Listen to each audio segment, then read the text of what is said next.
కన్నులెదుటిదే ఘనవైకుంఠము,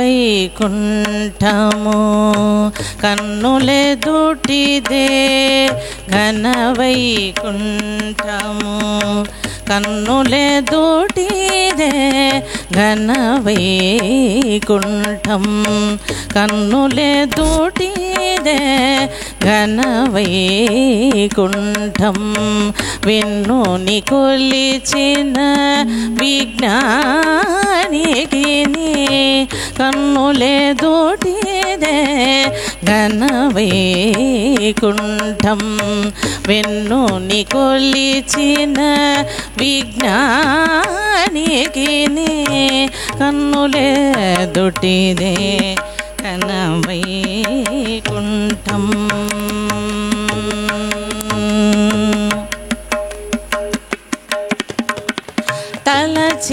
తలచినదెల్లా తత్వరహస్యమే తెలిసిన యోగికి దినదినము, తలచినదెల్లా తత్వరహస్యమే తెలిసిన యోగికి దినదినము, పలికినదెల్లా పరమ మంత్రములే, పలికినదెల్లా పరమ మంత్రములే, ఫలించిన హరి భక్తునికి పలికినదెల్లా పరమ మంత్రములే, ఫలించిన హరి భక్తునికి కన్నులెదుటిదే ఘనవైకుంఠం.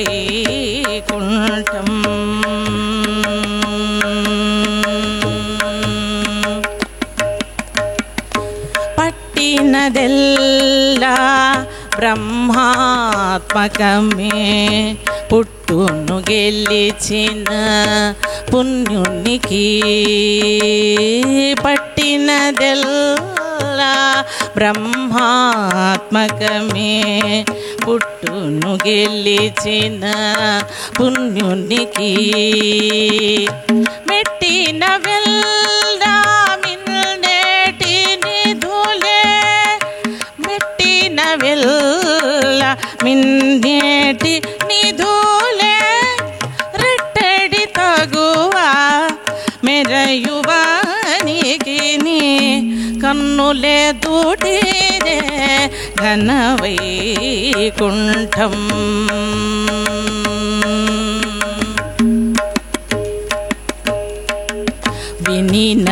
వినినవియల్లా వేదాంతములే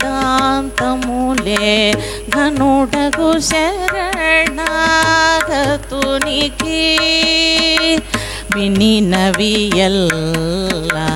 వేదాంతములే ఘనుడగు శరణాగతునికి,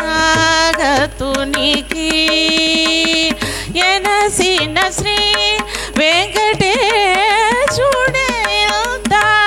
కొనగెక్కిన నిజ కోవిదునికి కన్నులెదుటిదే ఘనవైకుంఠం, వెన్నుని కొలిచిన విజ్ఞానికి కన్నులెదుటిదే ఘనవైకుంఠం, ఘనవైకుంఠం, ఘనవైకుంఠం.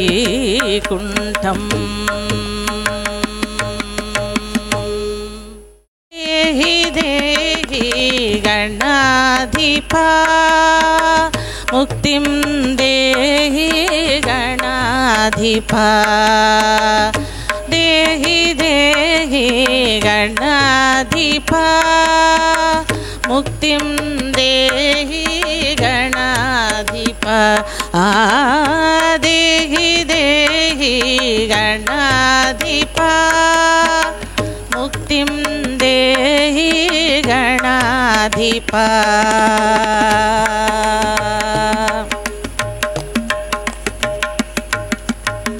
పరమ పవిత్ర గణాధిపా శంకర వర పుత్ర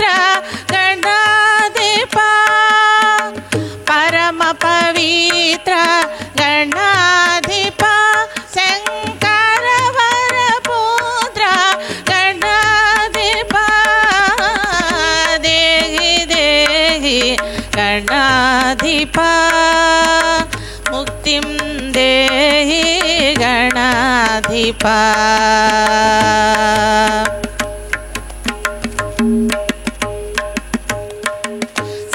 साराचारा गणाधिपा गिरिजात कुमारा गणाधिपा साराचारा गणाधिपा गिरिजात कुमारा गणाधिपा देहि देहि गणाधिपा मुक्तिं देहि गणाधिपा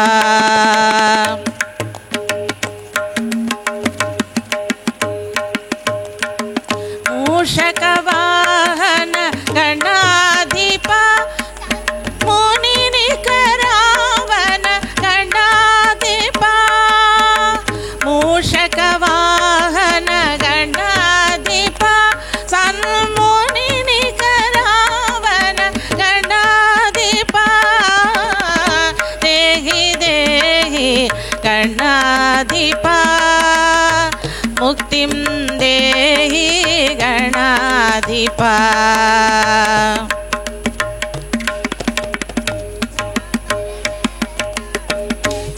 चामरगना गणाधिपा कुन्दविहारा गणाधिपा चामरगना गणाधिपा तरिगोण्डविहारा गणाधिपा देहि देहि गणाधिपा मुक्तिं देहि गणाधिपा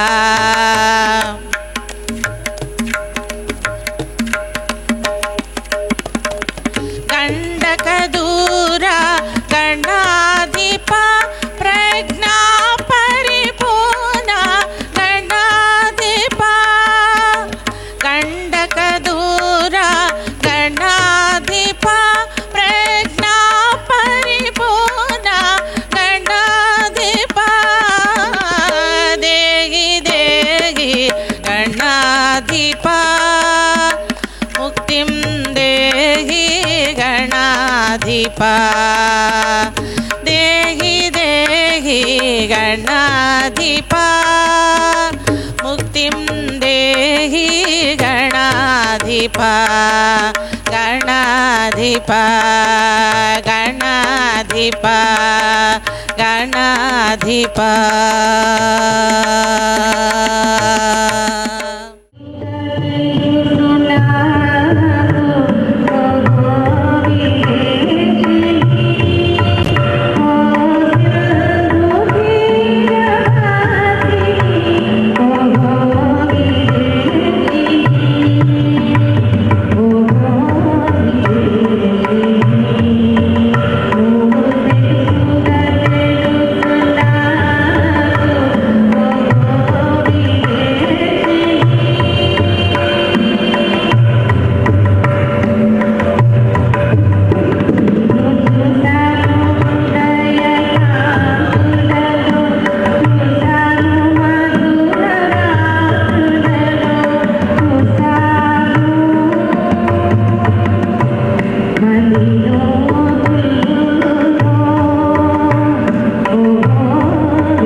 তৃষা হরিগে মোরে আরো আরো আরো দাও প্রাণ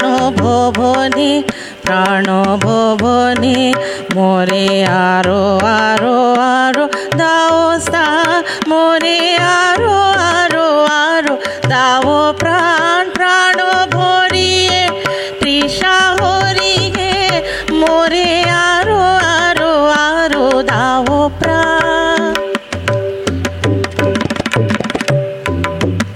আলো আলো আলো আলো আমি নইনে প্রভু ডালো আলো আলো আলো আলো আমি নইনে প্রভু ডালো সুরে সুরে বাসি পুরে তুমি আরো আরো আরো দাও তা তুমি আরো আরো আরো দাও প্রাণ ভরিয়ে তৃষা হরিগে মোরে আরো আরো আরো দাও প্রাণ।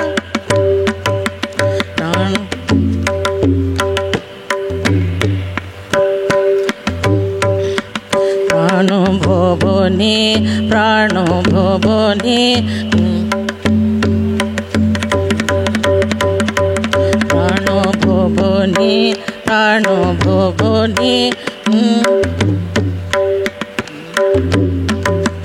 तवर छुटाए कर छुटाए मुरी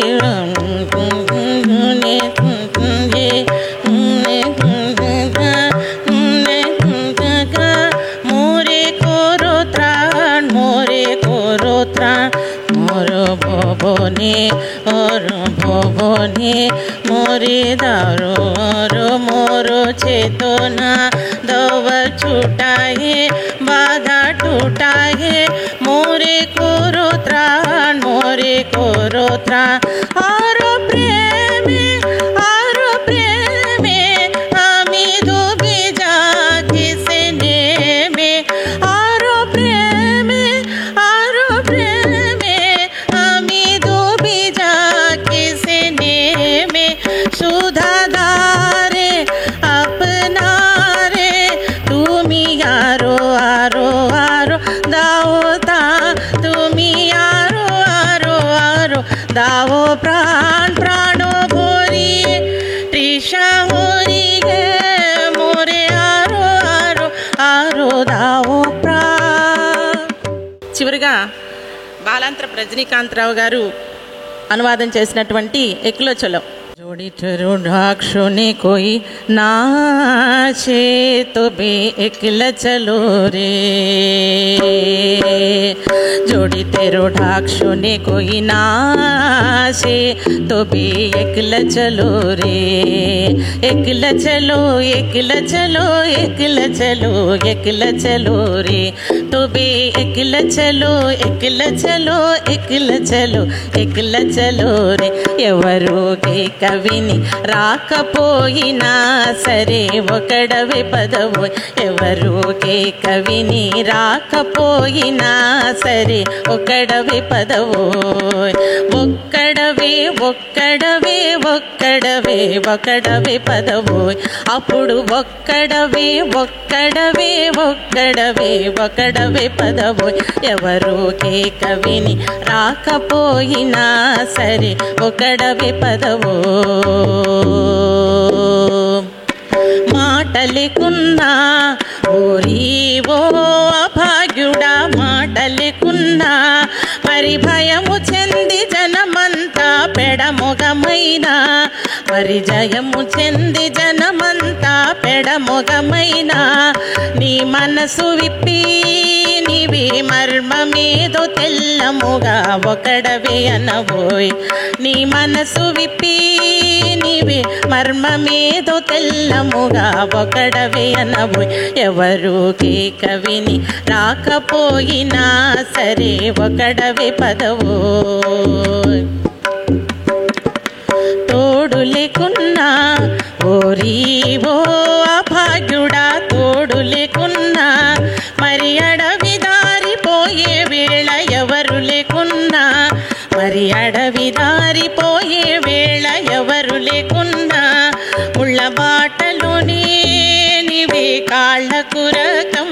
నరసింహ ఒకడివే పదవోయ్ ముళ్ళ బాటలోనే నీవే కాళ్ళకుర కమ్ము చింద ఒకడివే పదవోయ్ ఎవరు కవిని రాకపోయినా సరే ఒకడవే పదవోయ్ ఒక్కడవే ఒక్కడవే ఒక్కడవే ఒక్కడవే పదవోయ్ అప్పుడు ఒక్కడవే ఒక్కడవే ఒక్కడవే ఒక్కడవే పదవోయ్ ఎవరు కవిని రాకపోయినా సరే ఒకడవే పదవోయ్ जोड़ते रूढ़ाक्षों कोई नाशे तो बे एकला चलो रे एकला चलो एकला चलो एकला चलो एकला चलो रे तो बे एकला चलो एकला चलो एकला चलो एकला चलो रे जोड़ते रूढ़ाक्षों नाशे तो बे एकला चलो रे। రవీంద్రనాథ్ ఠాగూర్ గారి జయంతి 1992లో నాకు మ్యారేజ్ అయినప్పటి నుంచి మే 8 మా మ్యారేజ్ డే కూడా ఈరోజు మా మ్యారేజ్ డే కూడా అంటే తాతయ్య మ్యారేజ్ డే పక్క రోజు పెట్టినట్టున్నారు మీటింగ్. అప్పటి నుంచి క్రమం తప్పకుండా నేను ప్రతి సంవత్సరం తాతయ్యతోటి వచ్చేదాన్ని. అలాగా ఎందరో మహామహులు చూడడం జరిగింది, వాళ్ళ స్పీచెస్ వినడం జరిగింది. జగ్గయ్య గారు, మృణాలిని గారు, బెజవాడ గోపాలరెడ్డి గారు, అగస్సిరెడ్డి వెంకరెడ్డి గారు, బొడ్డుపల్లి గిరిజాలక్ష్మి గారు, మధురాంతకం నరేంద్ర గారు, ఇటువంటి వాళ్ళ తాతయ్యతోటి నేను వస్తూ చూడడం జరిగింది. తర్వాత ఆయన చాలాసార్లు నా తర్వాత మీరు చేయాలి, నా తర్వాత మీరు చేయాలి అనే ఒక మాటను అంటూ ఉండేవాళ్ళు. ఆయనకి అంటే ఆయన చాలా చిన్నతనంలో 2 నెలల బిడ్డగా ఉన్నప్పుడు వాళ్ళ నాన్న చనిపోతే వాళ్ళ మదరు ఆయన్ని పెంచి పెద్ద చేసి వ్యవసాయం చేసి చాలా చిన్న భూమితోటి ఆయన్ని కష్టపడి ఒక్కడే కొడుకు చదివించి ఆయన్ని ఒక అడ్వకేట్గా నిలబెట్టింది. తర్వాత కూడా ఆమె లేదు. అలాగా ఆమె పేరు మీదుగా దాన్ని ప్రతి సంవత్సరం నిర్వహించేవాళ్ళు. తర్వాత మా ఫ్యామిలీకి మూల స్తంభమైనటువంటి ఆయన కోరిక మేరకు ఇలా నేను ఇది మా ఫ్యామిలీ తరపు నుంచి మా హస్బెండ్ మేమందరము ఇలాగ దీన్ని కంటిన్యూ చేయడం అనేది ఒక బాధ్యతగా నేను భావిస్తూ దీన్ని నేను నిర్వహిస్తున్నందుకు ఈరోజు చంద్రలత గారు దీన్ని మనం యాక్సెప్ట్ చేసి కొత్త కోణంలో ఎప్పుడు వినని ఎక్కువ గీతాంజలి దీన్ని ఎక్కువ విన్నాను. తర్వాత మిస్టిసిజం అని చెప్పి జగ్గయ్య గారు మాట్లాడారు. అద్భుతమైన అర్థమయ్యి కాకపోయినా అది వింటుంటే చాలా అద్భుతంగా ఉండింది ఆ స్పీచ్. తర్వాత కథల మీద మధురాంతకం నరేంద్ర గారు మాట్లాడారు. లైఫ్ మీద వీరభద్రుడు గారు ఆయన చనిపోయిన తర్వాత జరిగిన ఫస్ట్ మీటింగ్లో వీరభద్రుడు గారు మాట్లాడారు. అలాగా ఇది జరుగుతూ వచ్చింది. ఈరోజు దీన్ని కంటిన్యూ చేస్తూ మొదలు పెడదాము కార్యక్రమాన్ని.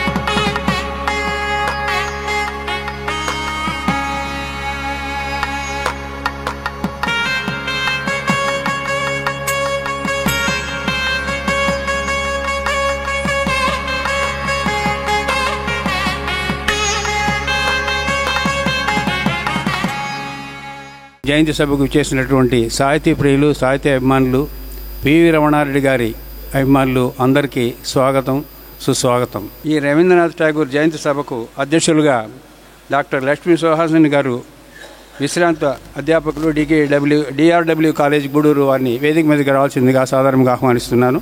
పుగుచ్చం అందజేయాల్సిందిగా పిల్లల్ని.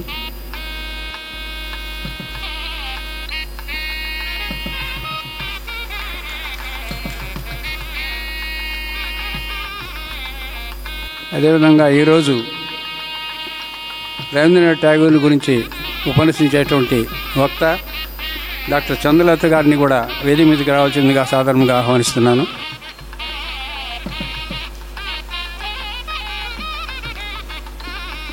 ఈ సభకు ఇచ్చేసినటువంటి ఆత్మీయ అతిథి మన సుభద్రాదేవిని కూడా వేదిక మీదకి రావాల్సిందిగా సాధారణంగా ఆహ్వానిస్తున్నాను.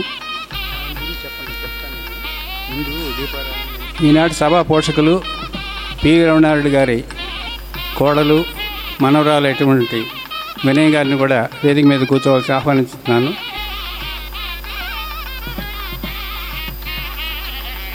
తొలుత దీప ప్రజ్వలన ఉంటుంది, తర్వాత ప్రార్థన.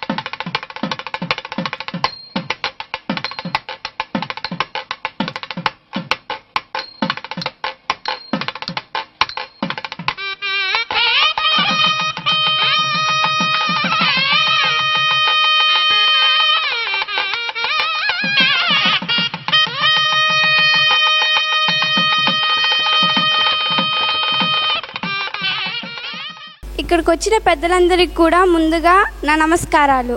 నా పేరు జీవర్షిత. నేను 6వ తరగతి చదువుతున్నాను. ఇప్పుడు నేను మీతో మాట్లాడబోయే అంశం ఏమిటంటే రవీంద్రనాథ్ ఠాగూర్ గురించి.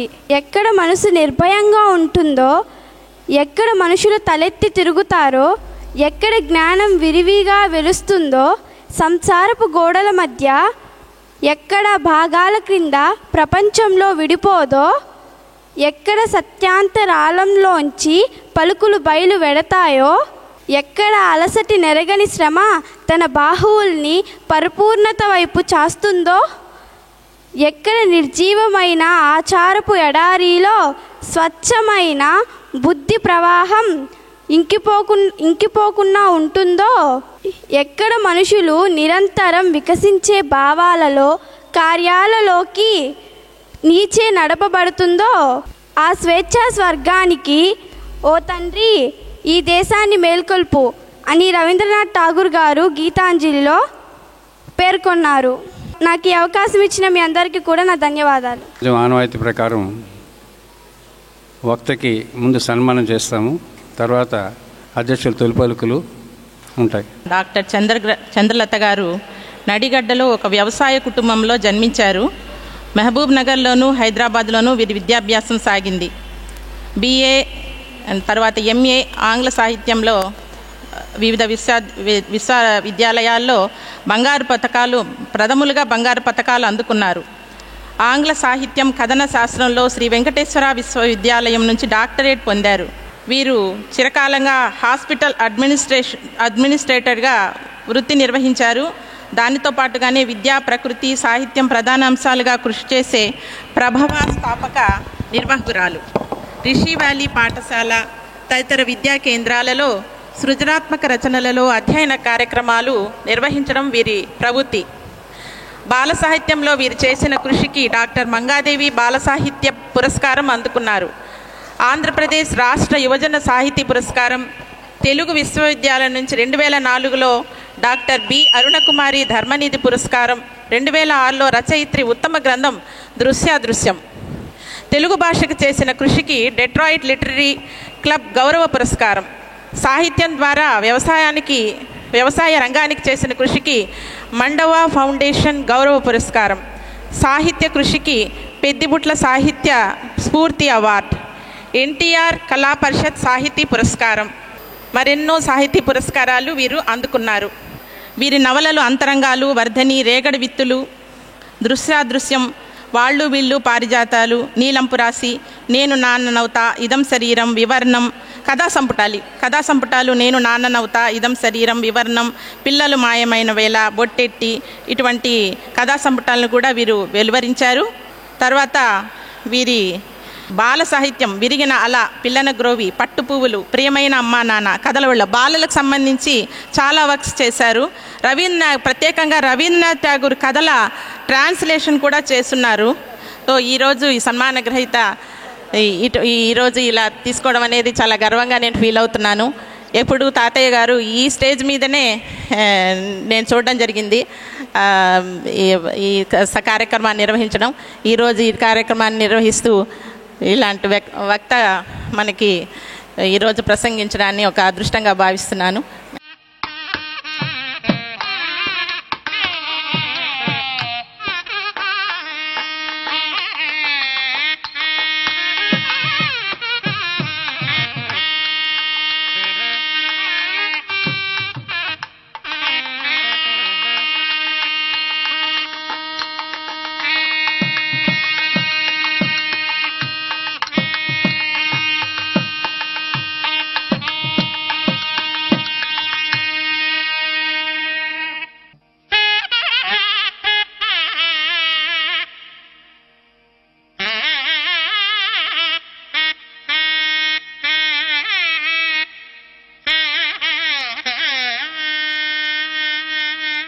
డాక్టర్ లక్ష్మీ సుహాసిని గారు 1954లో జన్మించారు. విశ్రాంత తెలుగు అధ్యాపకులు, DRW కాలేజ్ గూడూరు.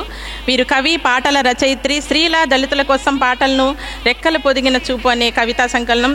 సాహిత్యంలో KV రమణారెడ్డి గారి మీద PhD చేశారు. సాహిత్యం మీద ఆకులతో చిత్రాలు చేసిన తొలి కళాకారిణిగా ప్రపంచ రికార్డులు సొంతం చేసుకున్నారు. మరియు స్పోర్ట్స్ పర్సన్గా ఉన్నారు. ఆఫ్టర్ 70 తర్వాత వాళ్ళ ఏజ్ గ్రూప్లో ఏషియాడ్ స్పోర్ట్స్లో పాల్గొన్నారు. ఇప్పుడు స్వీడన్కి వెళ్ళబోతున్నారు. ఇప్పుడు జూలైలో మేడం 70వ పుట్టినరోజు. కవయిత్రి మొల్ల జయంతి పురస్కారాన్ని 2004లో పొందారు. కవికోకిల దువ్వూరు రామరెడ్డి విజ్ఞాన సాహిత్య జయంతి పురస్కారాన్ని పొందారు.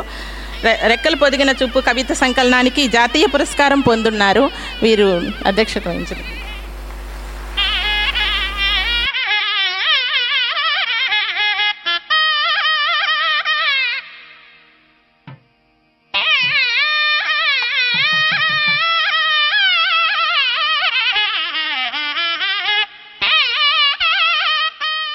మిత్రులకి,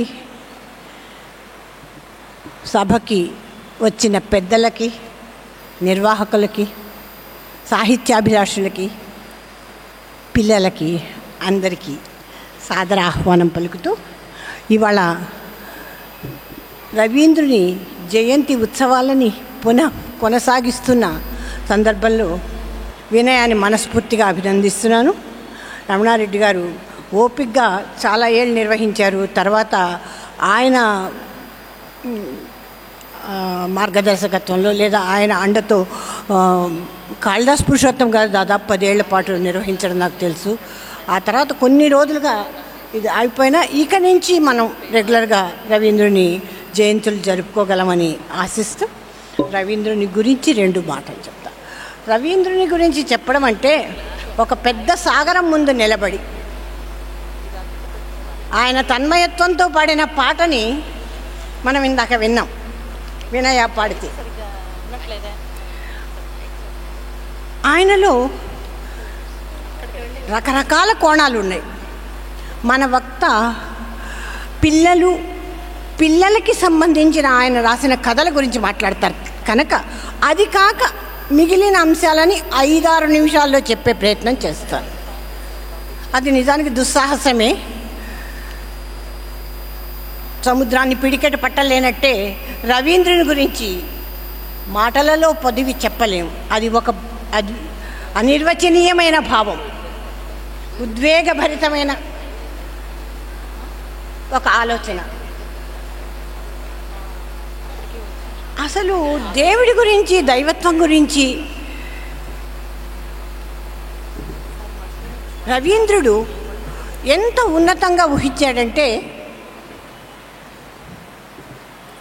డివినిటీకి పోటీగా మానవత్వాన్ని నిలబెట్టాడు. అవి ఒక కాయిన్ యొక్క 2 కాయిన్స్ అంటాడు, డివినిటీ అండ్ హ్యుమానిటీ. దేవుడిలో మానవీయ కోణాన్ని, మనిషిలో దైవీయ అంశని వెతికినవాడు రవీంద్రుడు. ఆయన మతాన్ని మనం అంతకంటే బ్రీఫ్గా చెప్పుకోలేం. అంటే దివ్యత్వానికి మానవత్వాన్ని ఈక్వల్ చేసేసారు. దైవత్వం అనేది కంటికి కనిపించదు. దైవత్వం అంటే ఏంటి? మనిషిలో ఉండేటటువంటి మానవత్వం, దేవుడిలో ఉండే మానవీయ కోణమే దైవత్వం. మనిషిలో ఉండేటటువంటి దివ్యమైనటువంటి గుణాలే దైవత్వం అని చెప్తాడు. అలాగా మతాన్ని ఒక కంటికి కనిపించని అతీత ఆధ్యాత్మిక శక్తిగా కాకుండా మనిషిని బతికించే, నడిపించే, కదిలించే, ఆలోచింపజేసే, సృజింపజేసే ఒక దివ్య శక్తిగా దైవాన్ని చూపించడమే రవీంద్రుని యొక్క గొప్పతనం. అయితే రవీంద్రుడు ఒక సాహిత్యకారుడు, ఒక రచయిత, ఒక నవలాకారుడు, ఒక నాటకకర్త, గేయ రూపకకర్త, ఫిలాసఫరు, పెయింటరు, అద్భుతమైన సంగీతజ్ఞుడు, స్వరం మేళనిధి, స్వరకర్త, గేయకారకుడు, ఇవన్నీ కాక ఒక గొప్ప ఎడ్యుకేషనలిస్ట్ కూడా.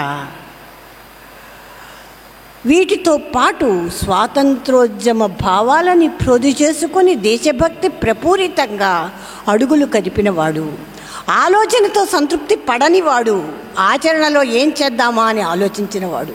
ఒక పెద్ద జమీందారీ వంశంలో పుట్టి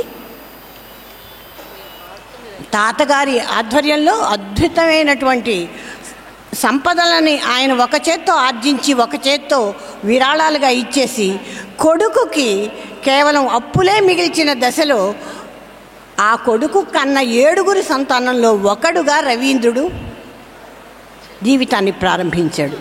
అప్పులు ఉన్నా ఆస్తులు ఎన్నో కనుక ఒక జమీందారీ వంశంలో కొనసాగిన వాడుగానే ఆ సాంప్రదాయాలు, ఆ అలవాట్లు, ఆ రాచరికపు పోకడలు ఆయన అణువణువున ఆలోచనలను ఆక్రమించిన బాల్యం నుంచి ఆయన అన్నదమ్ములు 5 సోదరులు, 1 సోదరి, ఆయన కలిపి 7 మంది. ఈ అందరూ కూడా సాహిత్యకారులు, చిత్రకారులు, కవులు, కళాకారులు. అందుకని వాళ్ళందరి ప్రభావాలతో పెరిగాడు. ఆయన మొదటి నుంచి కవిత్వమే రాస్తున్నప్పటికీ మొదటి నుంచి కవిత్వము పాటల దాకా పోడు ముందు కవిత్వమే రాసిన ఆ కవిత్వంతో సంతృప్తి పొందక సంగీతంలోకి వెళ్ళి సంగీతజ్ఞుడై సంగీత స్వరాలకి అనుగుణంగా పదాలు కూర్చుకుంటూ పదాలు అల్లుకుంటూ దాదాపు 2500 పాటలు రాస్తాడు. 1, 2 కూడా కాదు. అంటే అంత విస్తృతమైనటువంటి సంఖ్యలో ఆయన రచనల్ని మనం చూడగలుగుతాం. ఆయన సంగీతం దగ్గరకు వచ్చేసరికి తనదైన పద్ధతిలో అప్పటికే ప్రచారంలో ఉన్న సాంప్రదాయ సంగతులన్నీ బాల్యం నుంచి వింటూ ఉన్నా తను తూర్పు పడమరలని కలిపే వంతెనగా పాశ్చాత్య దేశాలకి భారతదేశానికి సాంస్కృతిక వారధిగా నిలబడతాడు, సంగీతజ్ఞుడిగా నిలబడతాడు.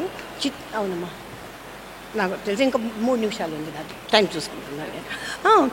ఆయన సంగీతజ్ఞుడిగా సాహిత్యకారుడిగా 2 దేశాలని కలిపాడు. పునరుజ్జీవన దశలో మొదటి వ్యక్తిగా మనం చెప్పుకోవాలి. చలం, రాయప్రోలు సుబ్బారావు, గురజాడ అప్పారావు గారు, కృష్ణశాస్త్రి, శ్రీశ్రీ దాకా ప్రతి ఒక్కళ్ళు రవీంద్రుని ప్రభావానికి రవీంద్రుని రశ్మి సోకి వికసించిన కవితా కుసుమాలే వీళ్ళంతా. ఈ కవితా ఉద్దండులందరిలో కూడా మనకి రవీంద్రుని యొక్క ప్రేరణలు ఒక్కొక్కళ్ళు ఒక్కొక్క శాఖ తీసుకున్నారు. ఆయనలోని ప్రకృతి ఆరాధనా తత్వాన్ని కృష్ణశాస్త్రి అందిపుచ్చుకుంటే ప్రణయతత్వాన్ని రాయప్రోలు అందిపుచ్చుకున్నాడు. పునరుజ్జీవనాన్ని గట్టిగా పట్టుకున్నవాడు గురజాడైతే ఆయన మన శ్రీశ్రీ కవిత మనకు బాగా ఇష్టమైన కవిత. కూలి కోసం కూటి కోసం వెళ్ళినప్పుడు వర్షంలో తప్పిపోయినటువంటి నిరుద్యోగికి ఎంత కష్టం అన్న ఆ కవిత రవీంద్రుడు రాసిన కవితకి అనుసృజన అనువాదం మాత్రమే అని తెలిసినప్పుడు ఆశ్చర్యపోవడం మనవంతవుతుంది. నిజమా శ్రీశ్రీ మీద రవీంద్రుని ప్రభావం ఇంత ఉందా అని ఆశ్చర్యపోతాం. ఇవన్నీ ఒక ఎత్తు అయితే తన జీవితంలో 42 ఏళ్లకే భార్యను కోల్పోయాడు. భార్యను కోల్పోయిన 3 ఏళ్లకి తండ్రిని కోల్పోయాడు. తన 2 కొడుకుల్ని కోల్పోయాడు. 1 కూతుర్ని కోల్పోయాడు. ఎదిగిన కూతురు తన కళ్ళ ముందే చనిపోయింది. ఎన్ని మరణాలు అంటే 12-15 ఏళ్లలో చాలా సన్నిహితులు, హితులు, తనకి దగ్గర వాళ్ళు అనుకున్న వాళ్ళు, తనను దగ్గరగా అనుకున్న వాళ్ళు అందరినీ కోల్పోయినప్పుడు ఆయనలో నిజానికి నైరాస్యం పడచూపలేదు. కొన్ని 100,000 పాటలు రాశాడు, కానీ ఆయన జీవన్ మరణాలని ఒక పాఠంగానే చూశాడు, దాని నుంచి జ్ఞానాన్నే పొందాడు. అసలు రవీంద్రుల్లో ఉండేటటువంటి ఆశావాదం, హాస్యప్రియత్వం, ఈ రెండే ఆయన్ని ఇలాంటి గడ్డు రోజుల్లో బయటపడేశాయి అని చెప్పుకోవచ్చు. ఆయన 63 ఏళ్లకి కుంచె కాదు, ఆయన మొదట పట్టింది పెన్సిల్ పట్టి బొమ్మలు వేయడం మొదలెట్టినప్పుడు కొన్ని 100 స్కెచ్ బుక్లో ఆయన వేసేవాడు. ఆయన బాల్యం నుంచి వాళ్ళ అన్నగారు వేసే చిత్రాలు చూశాడు. జతీంద్రనాథ్ ఠాగూర్ యొక్క ప్రభావం ఈయన మీద ఉంది. ఇంకా చాలామంది ప్రభావాలు రవీంద్రుడి మీద ఉన్నాయి. ఆయన చిత్రలేఖనంలో ఎన్నో చిత్రాలు వేస్తాడు. అవి చాలా మటుకు మనుషుల కంటే జంతువులు, పక్షులు, రకరకాల క్రూర మృగాలు వేస్తాడు, కానీ అవేవి భూమి మీద ఉన్నవి కాదు, ఊహాజనితమైనవే. అయితే ఆయన ఏ బొమ్మ స్కెచ్ పెన్సిల్ వేసుకుని ఇలా వేయాలనుకోలేదు. లేకపోతే ఆయనకి ఉన్నది ఒక రిధం, ఒక తాళ, అంటే రిధంలో సాగిపోతూ ఆ రాగం తీసుకుంటూ ఆ పెన్సిల్ ఎలా పోతే అలా వేశాడు. సో ఆ పక్షిని వేద్దామనుకుని వేసిన ఆ పక్షి ఒక పక్షిలాగా కాకుండా 4 రెక్కలతోటో 7 ముక్కులతోటో ఒక కొత్త జీవిలాగా మనకు స్ఫురించవచ్చు. అలాగా అంటే భూమి మీద ఇప్పటి వరకు లేని జెనసిస్ని ఊహించాడా అన్నట్టుగా ఒక మిస్టిక్గా ఆయన పెయింటింగ్ ఉంది. అయితే ఆయన వ్యక్తుల చిత్రాలు వేశాడు, స్త్రీల చిత్రాలు వేశాడు. వాటిలో అద్భుతంగా రూపం కంటే భావ వ్యక్తీకరణకు ప్రాధాన్యత ఇచ్చి ఒక సర్రియలిస్టిక్ పెయింటింగ్కి ఆద్యుడేమో అనిపించే స్థాయిలో ఆయన చిత్రలేఖనాన్ని కొనసాగించాడు. ఆయన చిత్రాలు కొన్ని 400 చిత్రాలతో లండన్లో ఎగ్జిబిషన్ పెడతాడు. తర్వాత 2500 చిత్రాల దాకా వేసి సిరీస్ ఆఫ్ చిత్రలేఖన ప్రదర్శనలు నిర్వహించాడు. ఆయన తన రవీంద్ర శాంతినికేతనం కోసం విశ్వభారతి దానికోసమని ఫండ్ కలెక్షన్ కోసం యాచకుడే అవుతాడు. ఎంతోమంది దగ్గరికి వెళ్ళి డబ్బులు అడుగుతాడు. తర్వాత విదేశాలలో ఉపన్యాసాలు ఇచ్చి ఫండ్ కలెక్షన్ కోసం ఉపన్యాసాలు ఇస్తాడు.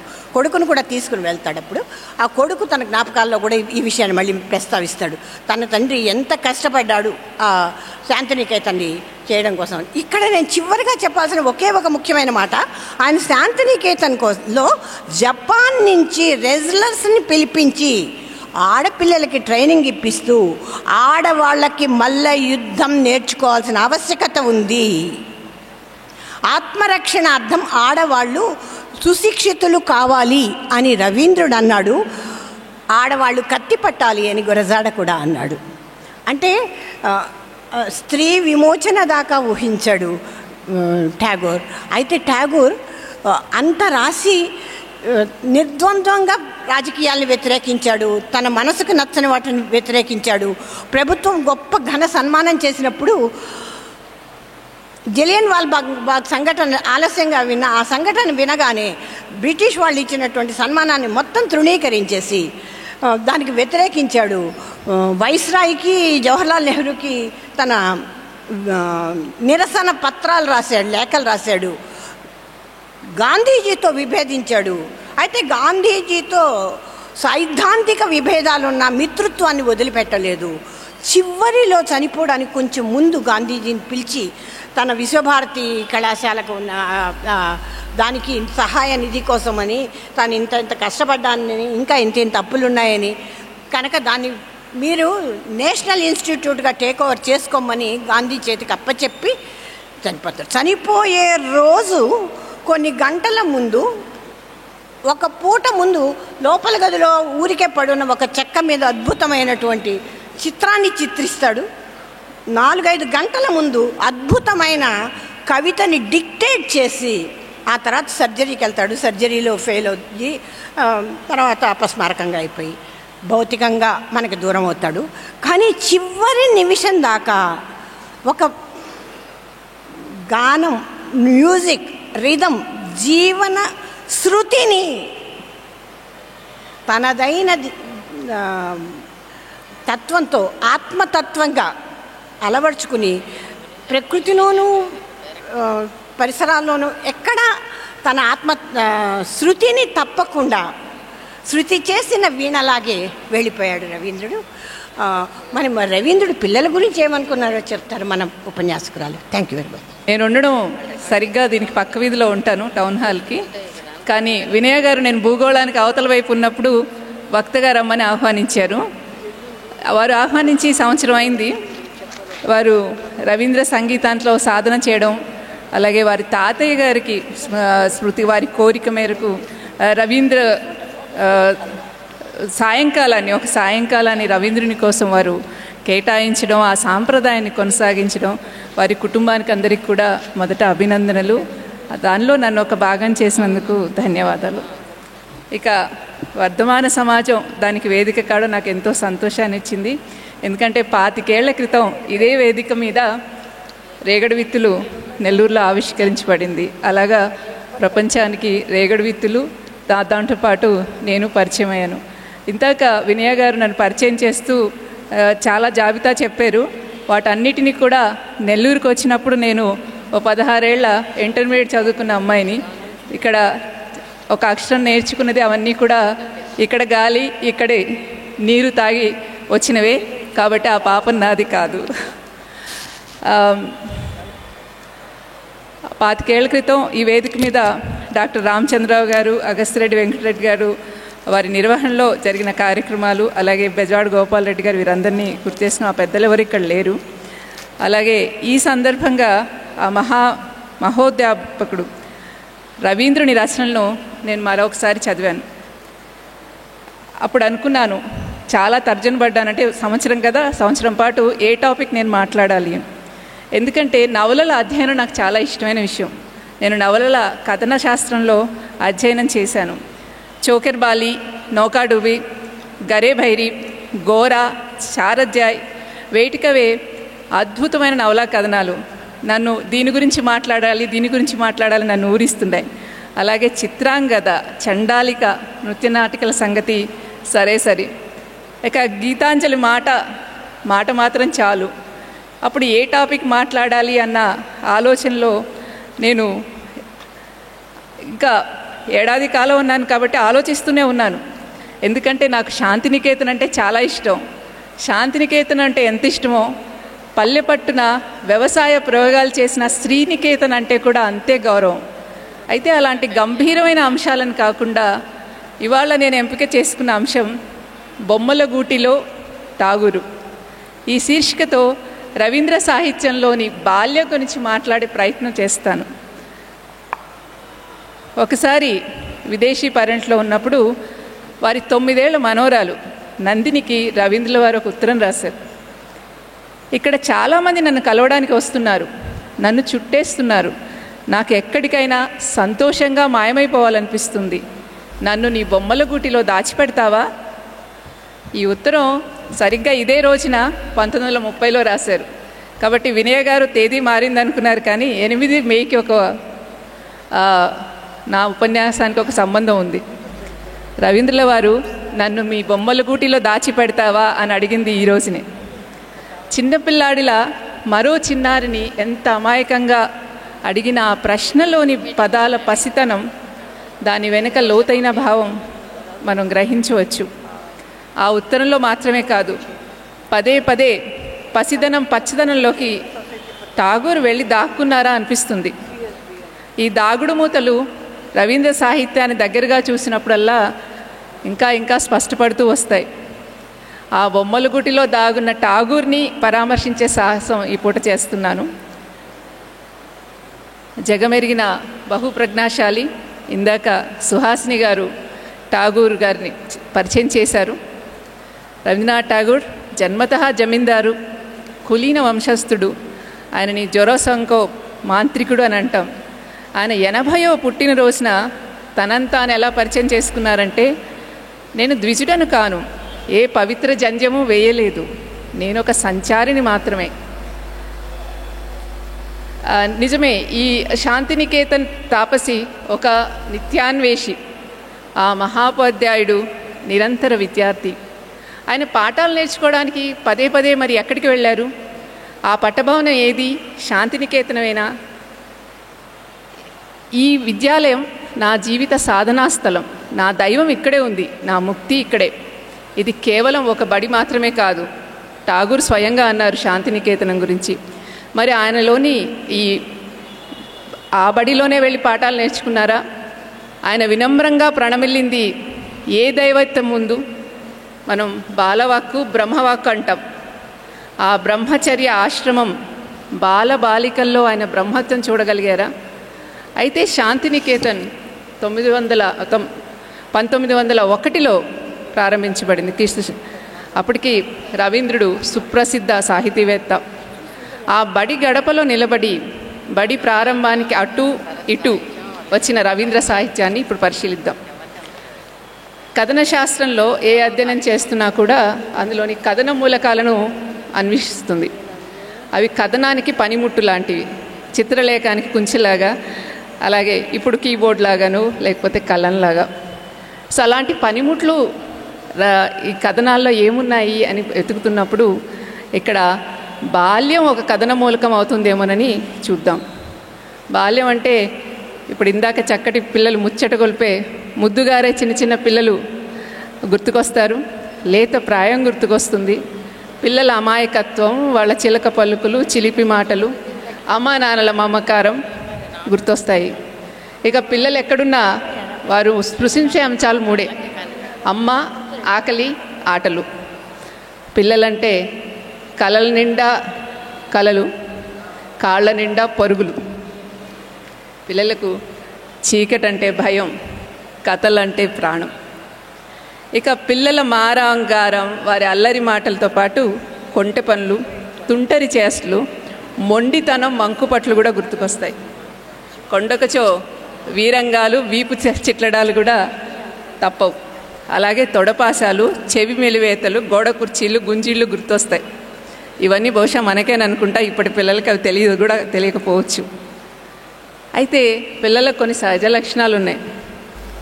హేతుత్వ శక్తి, ప్రశ్నించే గుణం, ఆసక్తి, కుతూహలం, ఊహ, కల్పన, ఆశ, నమ్మకం, తగిలిన గాయాల్ని మరుపు, కొత్త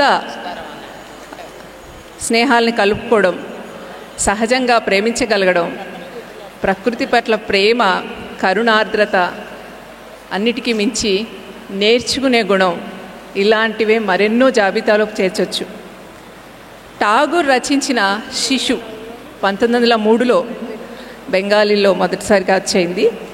శిశు సంకలనంలో ఉన్న 40 కవితలు కల్పికలు. కవితలు వచన కవితలుగా ఉంటాయి, కొన్ని కొంచెం కథలుగా కూడా ఉంటాయి. చిన్న చిన్న కవిత్వంలోనే కల్పికలాగా అనిపిస్తుంది అది. అవన్నీ అచ్చంగా ఇట్లాంటి బాల్యాన్ని ప్రతిఫలించాయి. కాలాలను, ప్రాంతాలను దాటి అరమరికలు లేని ఆ పక్కపక్కలాడే బాల్యం మనల్ని ఇట్టే పట్టేస్తుంది. ఠాగూర్ ఒక దాంట్లో అంటారు, దిగంతాల ఆవులుగా ఎల్లలు ఎరగని సముద్రం తీరంలో పిల్లలందరూ ఆడుకుంటున్నారు.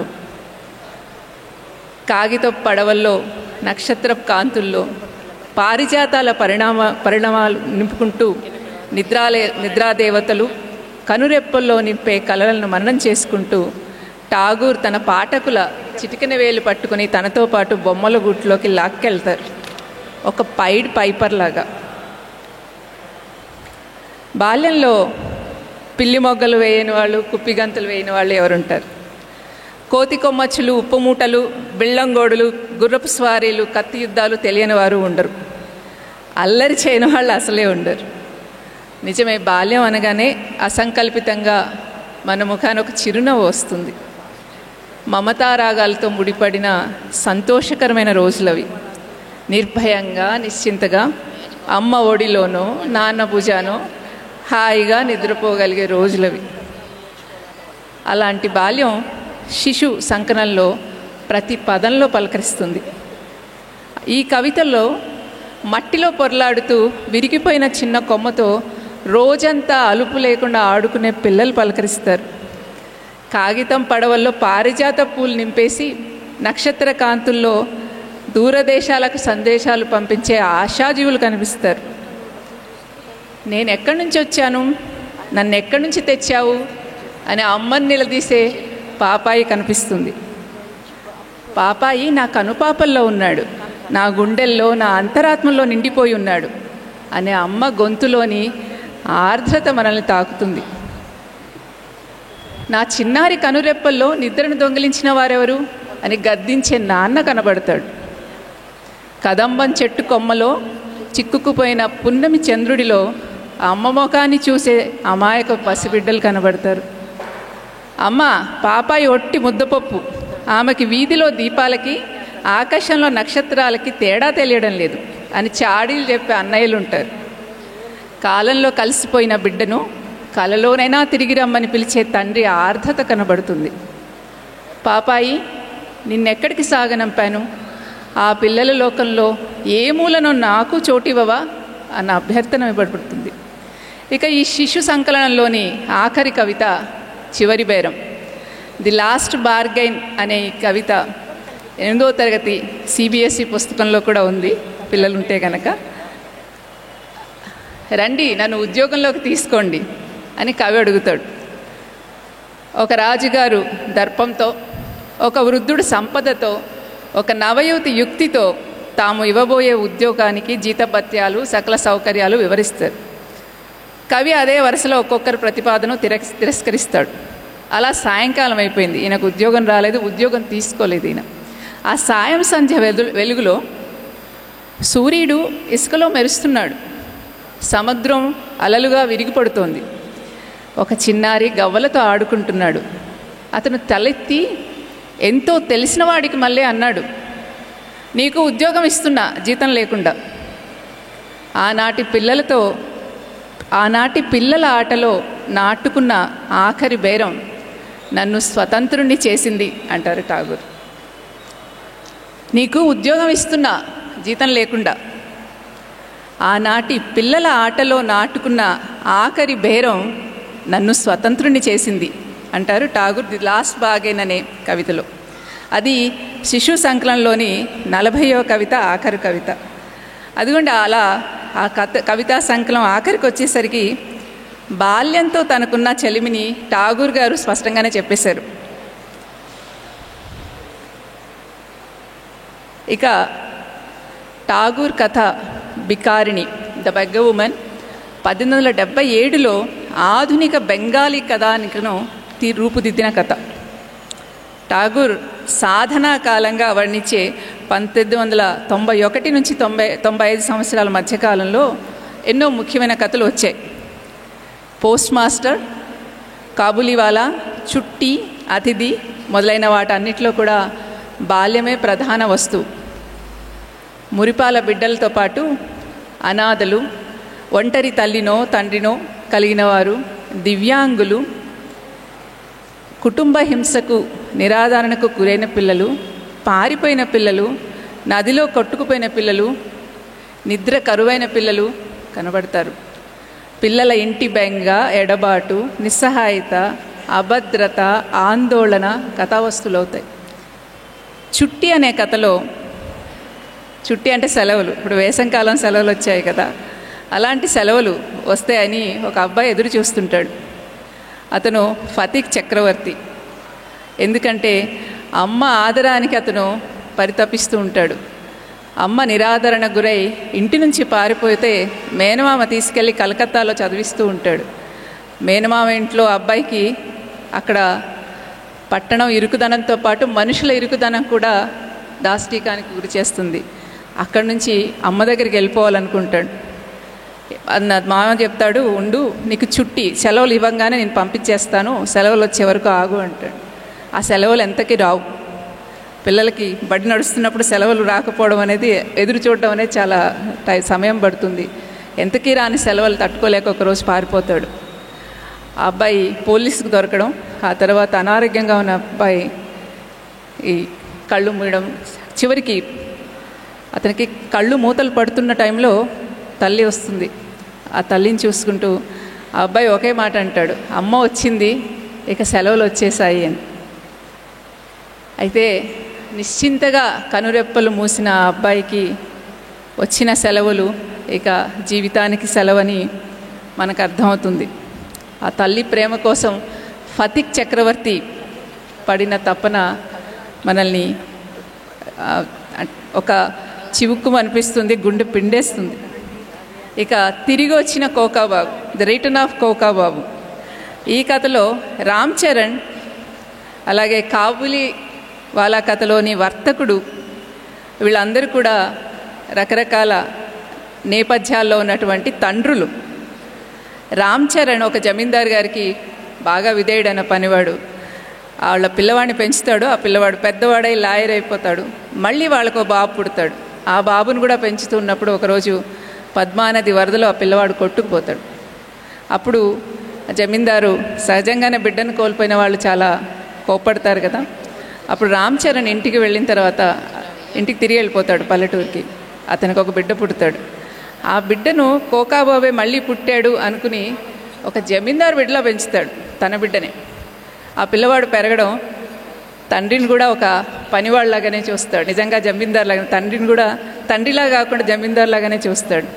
చివరికి ఆ బాబుని జమీందారుకి అప్పచెప్పేసి ఆ రామ్ చరణ్ ఎటో వెళ్ళిపోతాడు. ఇది ఒక తండ్రి కథ. అలా ఇంకొక తాతయ్య కథ ఉంది. ఈ కథ ఆ కాలంలోనే రాశారు. అంటే నేను చెప్తున్న ఈ కథలన్నీ కూడా శాంతి నికేతన్కి ముందు రాసిన కథలు. ఇందాక అనుకున్నట్టు సాధన అనే పత్రికలో వరుసగా వచ్చిన మంచి మంచి కథలు. ఈ కథ చాలా ఒళ్ళు గగురు పొడిచే కథ. సంపతి సమర్పణ్. ఒక తాతయ్య ఉంటాడు, అతని పేరు జగన్నాథ్, పరమ లోబి. ఎవరికి పిల్లికి బిచ్చం పెట్టలేము అని అంటాం కదా, అలాంటి వాడు. అతని మనవడు గోకుల్ చంద్ర. అతని తల్లి వాళ్ళ గోకుల్ చంద్ర తల్లి జబ్బును పడితే ఈ లోబి డబ్బులు ఇవ్వడు వైద్యానికి. ఆవిడ చనిపోతుంది. అప్పుడు కొడుక్కి కోపం వచ్చి తన బిడ్డను తీసుకుని వెళ్ళిపోతాడు నగరానికి. కానీ ఆ పిల్లవాడికి తాతయ్య మీద ప్రేమో ఊరి మీద ప్రేమో మళ్ళీ తండ్రి చెప్పకుండా పారిపోయి తాతయ్య దగ్గరికే వస్తాడు. కానీ తాతయ్యకి తన పేరు చెప్పడు, పేరు మారిపోతుంది, తన పేరు నీతాయ్ అవుతుంది. ఆ పిల్లాడితో స్నేహం కుదురుతుంది. ఒక రోజుకి చివరికి తీసుకెళ్దామని వస్తే అతను వస్తే వెళ్ళిపోతాడేమో అని ఈ జగన్నాథ్ తీసుకెళ్ళి ఒక నేలమాళిగలో ఉన్నటువంటి బంగారం ధనరాశులకి అతన్ని కాపలాగా పెడతాడు. అది ఒక క్షుద్ర పూజ. పిల్లల్ని అక్కడ పెట్టేస్తే వాళ్ళు యక్షిణులుగా మారి ఆ సంపదను కాపాడి దాని యజమానులకు అప్పచెప్పుతారని ఒక మూఢనమ్మకం. అతను నేలమాళిగను పూల్చేసి వచ్చిన తర్వాత ఆ సంపదను అందుకోవాల్సినటువంటి యజమాని ఆ పిల్లవాడే అని తెలుస్తుంది. ఇది చాలా బీభత్సకమైన కథ. చదువుతున్నప్పుడు జగన్నాథ్కి మతి చెల్లిస్తుంది. మనకు కూడా చదువుతున్నప్పుడు ఇలాంటి కథ ఠాగూర్ రాశారు అని అనిపిస్తుంది. ఈ నిధి నిక్షేపాల చుట్టూ, ఆ మూఢనమ్మకాల చుట్టూ ఉన్న కథ, పిల్లల్ని బలి చేయడం, వాళ్ళ వారసుల విషాదాంత గాథలు మనం కూడా ఇప్పుడు కూడా వింటున్నాం. కాలం మారింది కానీ ఈ రోజుకు పేపర్ తిరిగేస్తే ఇటువంటి నితాయిలు చాలామంది కనబడతారు. ఇక అటు ఫతిక్ ఇటు నీతాయ్. మనకు అనిపిస్తుంది ఫతిక్ చక్రవర్తి ఎందుకు వాళ్ళ అమ్మ కొట్టినా తిట్టినా ఇంట్లోంచి పారిపోయినా మళ్ళీ మళ్ళీ వాళ్ళ అమ్మ దగ్గరికి ఎందుకు వెళ్ళాలనుకుంటున్నాడు. ఈ నీతాయ్ వాళ్ళ తల్లి చనిపోయింది వాళ్ళ తాతయ్య యొక్క పిసినారితనం వల్ల. మళ్ళీ ఆ తాతయ్య దగ్గరికే ఎందుకు వెళ్ళాడు. అది బాల్యం, అది మమకారం. వాళ్ళు మనుషుల మీద పసిపిల్లలు పెట్టుకునేటువంటి ఒక అమాయకపు నమ్మకం, వాళ్ళకి ప్రమాదాన్ని పర్యవసానాల్ని ఊహించలేనటువంటి ఒక అమాయక బాల్యంలోని ఒక అమాయకత్వం. దాన్ని ఠాగూర్ నిపుణమైన చేతిలో ఆ రెండు పాత్రలు అలా నిలిచిపోతాయి.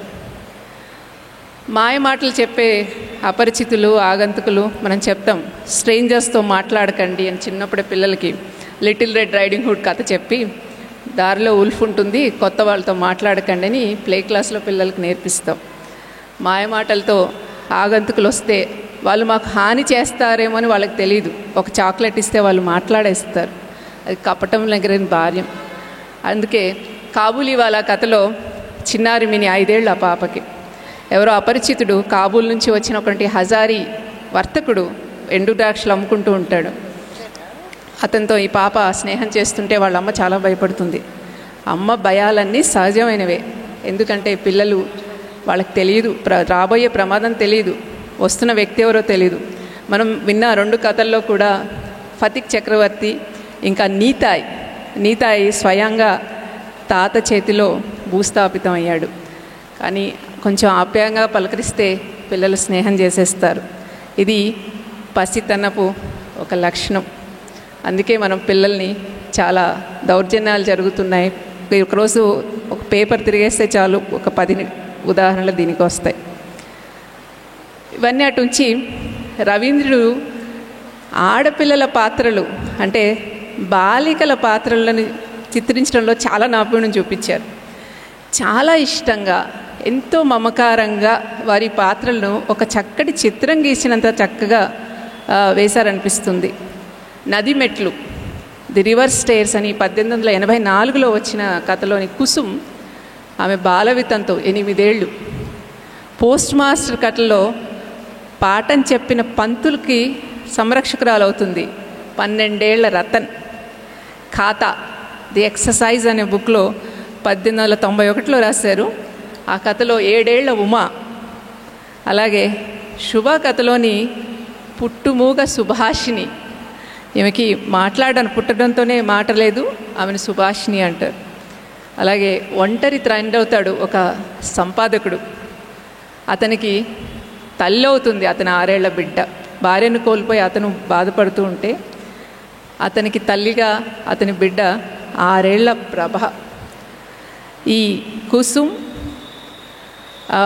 అలాగే ఉమా, శుభ, ప్రభ వీరు కొన్ని ఉదాహరణలు మాత్రమే.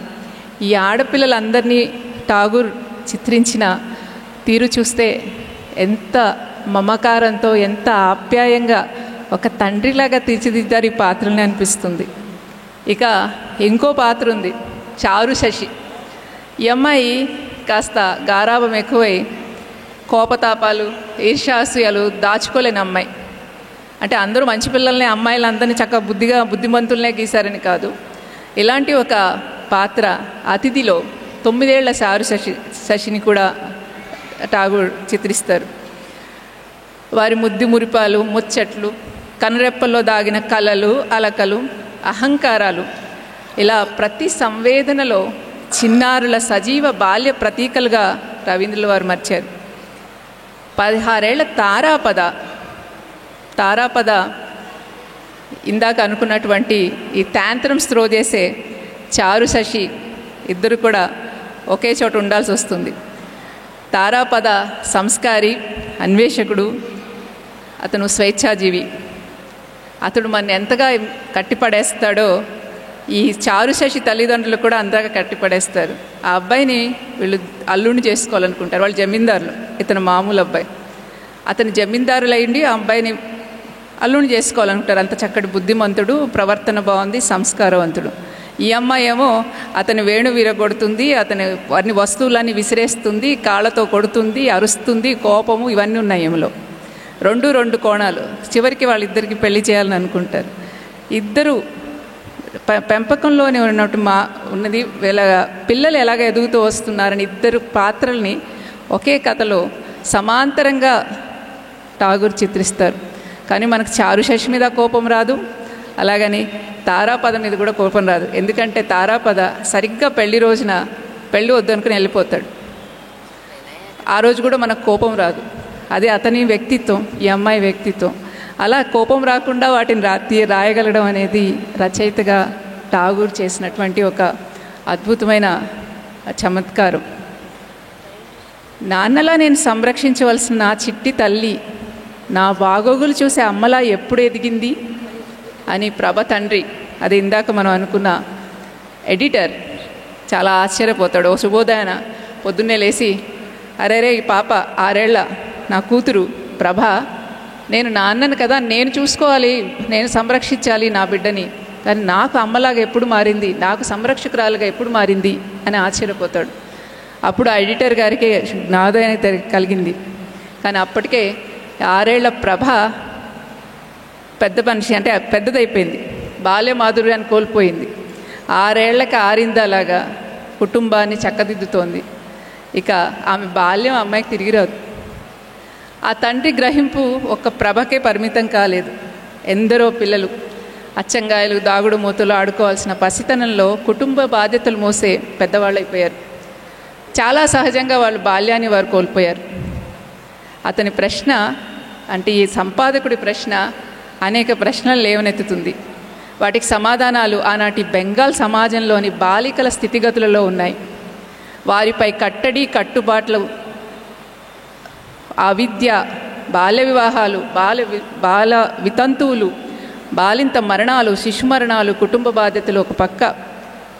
మరోవైపు బెంగాల్ సాంస్కృతిక పునర్జీవనం వల్ల ఇంటా బయట చదువు సంస్కారాలతో ముడిపడి విస్తరిస్తున్న చైతన్య భారత మైనటి ఒక బాలికా ప్రపంచం ఒకటి.